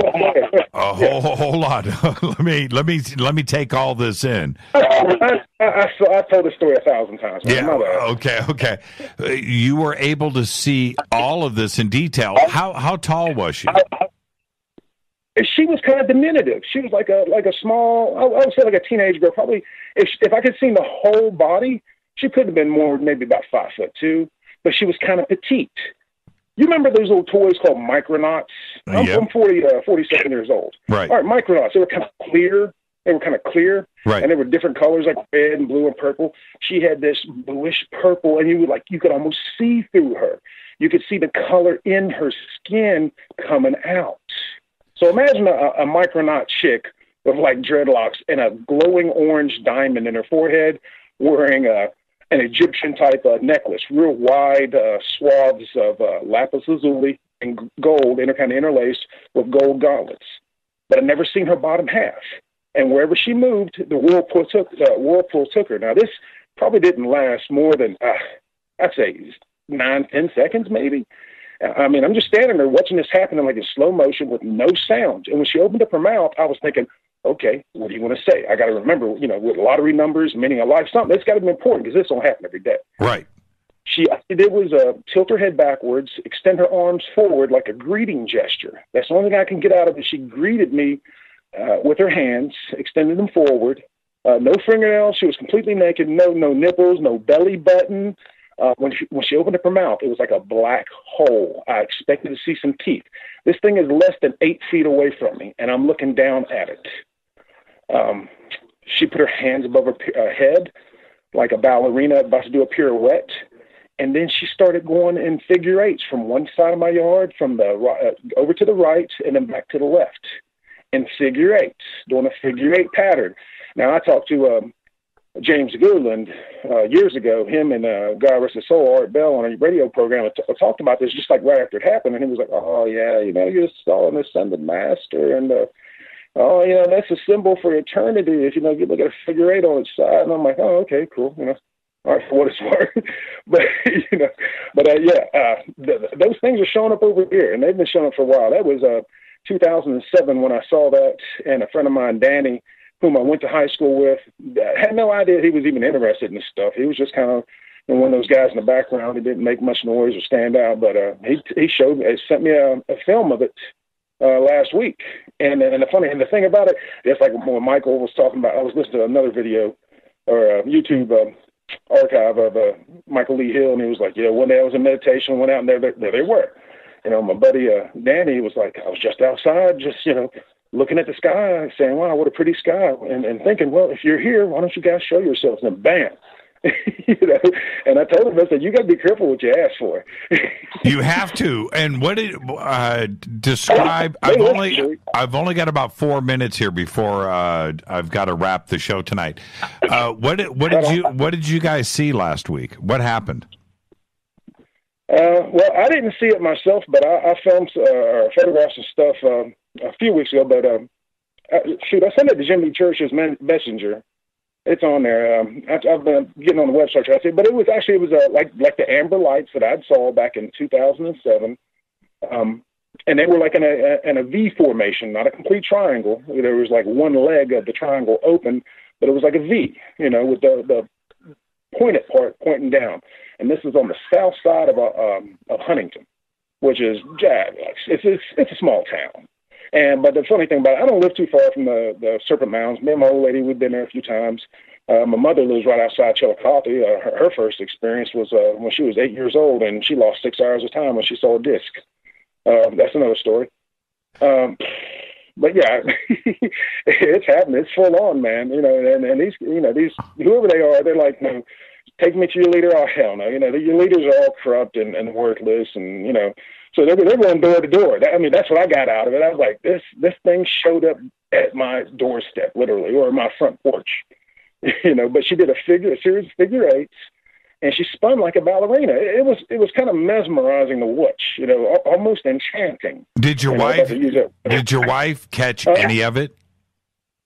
No, funny thing about it, after there was a bright flashlight and everything returned to normal. All the sound rushed back into the area and everything, and I was kind of shooken up. And then I heard my old lady say, "What did you want?" She's leaning up against the doorway, the front door, like staggering, like she's drunk. And I'm kind of irritated and agitated, and I was like, "Come here." And she was like, "What?" I was like, "Sit down." And I was like, "You see that big tree over there?" And she was actually pointing at the cottonwood tree, and I was like, "No, not that tree, the big oak tree, the big one." And she's like, yeah. And she's just kind of dazed. And I said, "What's this?" And I took that little flashlight and I shook it up with all my might, little shaker flashlight, and I pointed at that tree, or in the direction of that tree, 3 times, and nothing happened. James Gilliland, he was like, "Well, it was just meant for you, blah, blah, blah, blah." Has she come back? She's seen so many with me now, and I told her when we first got together, I was like, I see UFOs and aliens. And she was like, uh-huh. Has she come back? About the 4th or 5th one, she was like, I asked her, I was like, "What do you think now?" Because she saw one, and I turned and glanced, because I took her to an area where I kept seeing them, and there was this beautiful blue turquoise saucer. It looked like a sailor's hat over on this ridge over in Althauser, which is like 3 miles away. And I said, "Keep your eyes open, you might see one over there." And she pointed, she was like that? And I looked up, and just in time to see it blink out. And I was like, you son of, playing this. I get tired of the peekaboo crap, stay around, hang around, come down, we'll have dinner, what are you like? Hey, you want to watch me? I get tired of the peekaboo crap. But, and I asked her after that, I was like, "What do you think now?" She was like, "You're not crazy." Wow, that's like, "So you want to listen?" That's pretty amazing. I want to stick around you to see where this goes. Well, I want to thank you for sharing that with us. And I went through. Oh man, we've got some bad. His Facebook Messenger. You can see what was viewed here in Huntington last Monday. Okay, and Michael responded. He said, "Yep, that's them." I'll take a peek at it. I'll take a peek, Joe. Thank you so much, and have a great, safe. Great talking to you, brother. Have a great, safe 4th of July. Oh, no doubt. Thank you, sir. Keep looking up, man. You got that right. That's an amazing figure 8, right? standing in a vortex with the cloud, with the water vapor, and going through his yard, and the Egyptian jewelry. Wow, that's pretty amazing. I did see mention of this video briefly. I don't know if it was yesterday or this morning. I'm going to go back and take a look at it now. I did see it, though. I saw it very, very briefly. I didn't watch the video, but I'm going to go back and watch it. And I know that it's posted on Michael Lee Hill's page. So there you go. Now, everybody have a great, safe 4th of July. There are a few opportunities throughout the year where we can get together with family and friends and not only celebrate, this country, and which is what the holiday is about, but also for me, it's an opportunity to slow life down for a day and cook. And there is something about the ceremony and the celebration of getting together and eating, drinking, having fun, conversation, and hanging out. That to me, and we can do that on July 4th, and we can do that on Memorial Day and on Thanksgiving, and of course Christmas and New Year's. There's a few days in the year where you're able to try and take advantage of that time, and that's what we do with it here. It is just so important to do that. I want to say, and I want to stress with everybody, there is something about sitting around a table with food, with family, and with friends where you can sit and talk openly. You can fight, you can argue, you can debate, you can tell jokes, you can laugh, and do all of those things that you don't normally get a chance to do throughout the year because life is busy, it's complex, and it's crazy. So do that for me tomorrow and over the next few days. Slow life down just a little bit like we are going to do here. Let's all vibrate together and hang out. I will try to do my best. I don't do it as effectively as I should, but I will do my best to get some stuff out there on social media and on Stellar and Twitter, and let you know what we are up to this weekend. And I want to remind everybody, yes, we are taking tomorrow off. We're taking Thursday off, Friday, Saturday, Sunday off. Monday, we will be back on July 9th, and our guest will be Mrs. Smith. You're not going to want to miss this show. With that, let's put this one in the can. Fade to Black's executive producer is Rita Camarion. Show is produced by Hilton J. Palm, Renee, Dennis, and Bob. Announcers are Steve Harder, Gene Vito, and Mark D. Kovar. Webmaster is Drew the Geek. Music, Doug Aldrich. Intro, Spaceboy.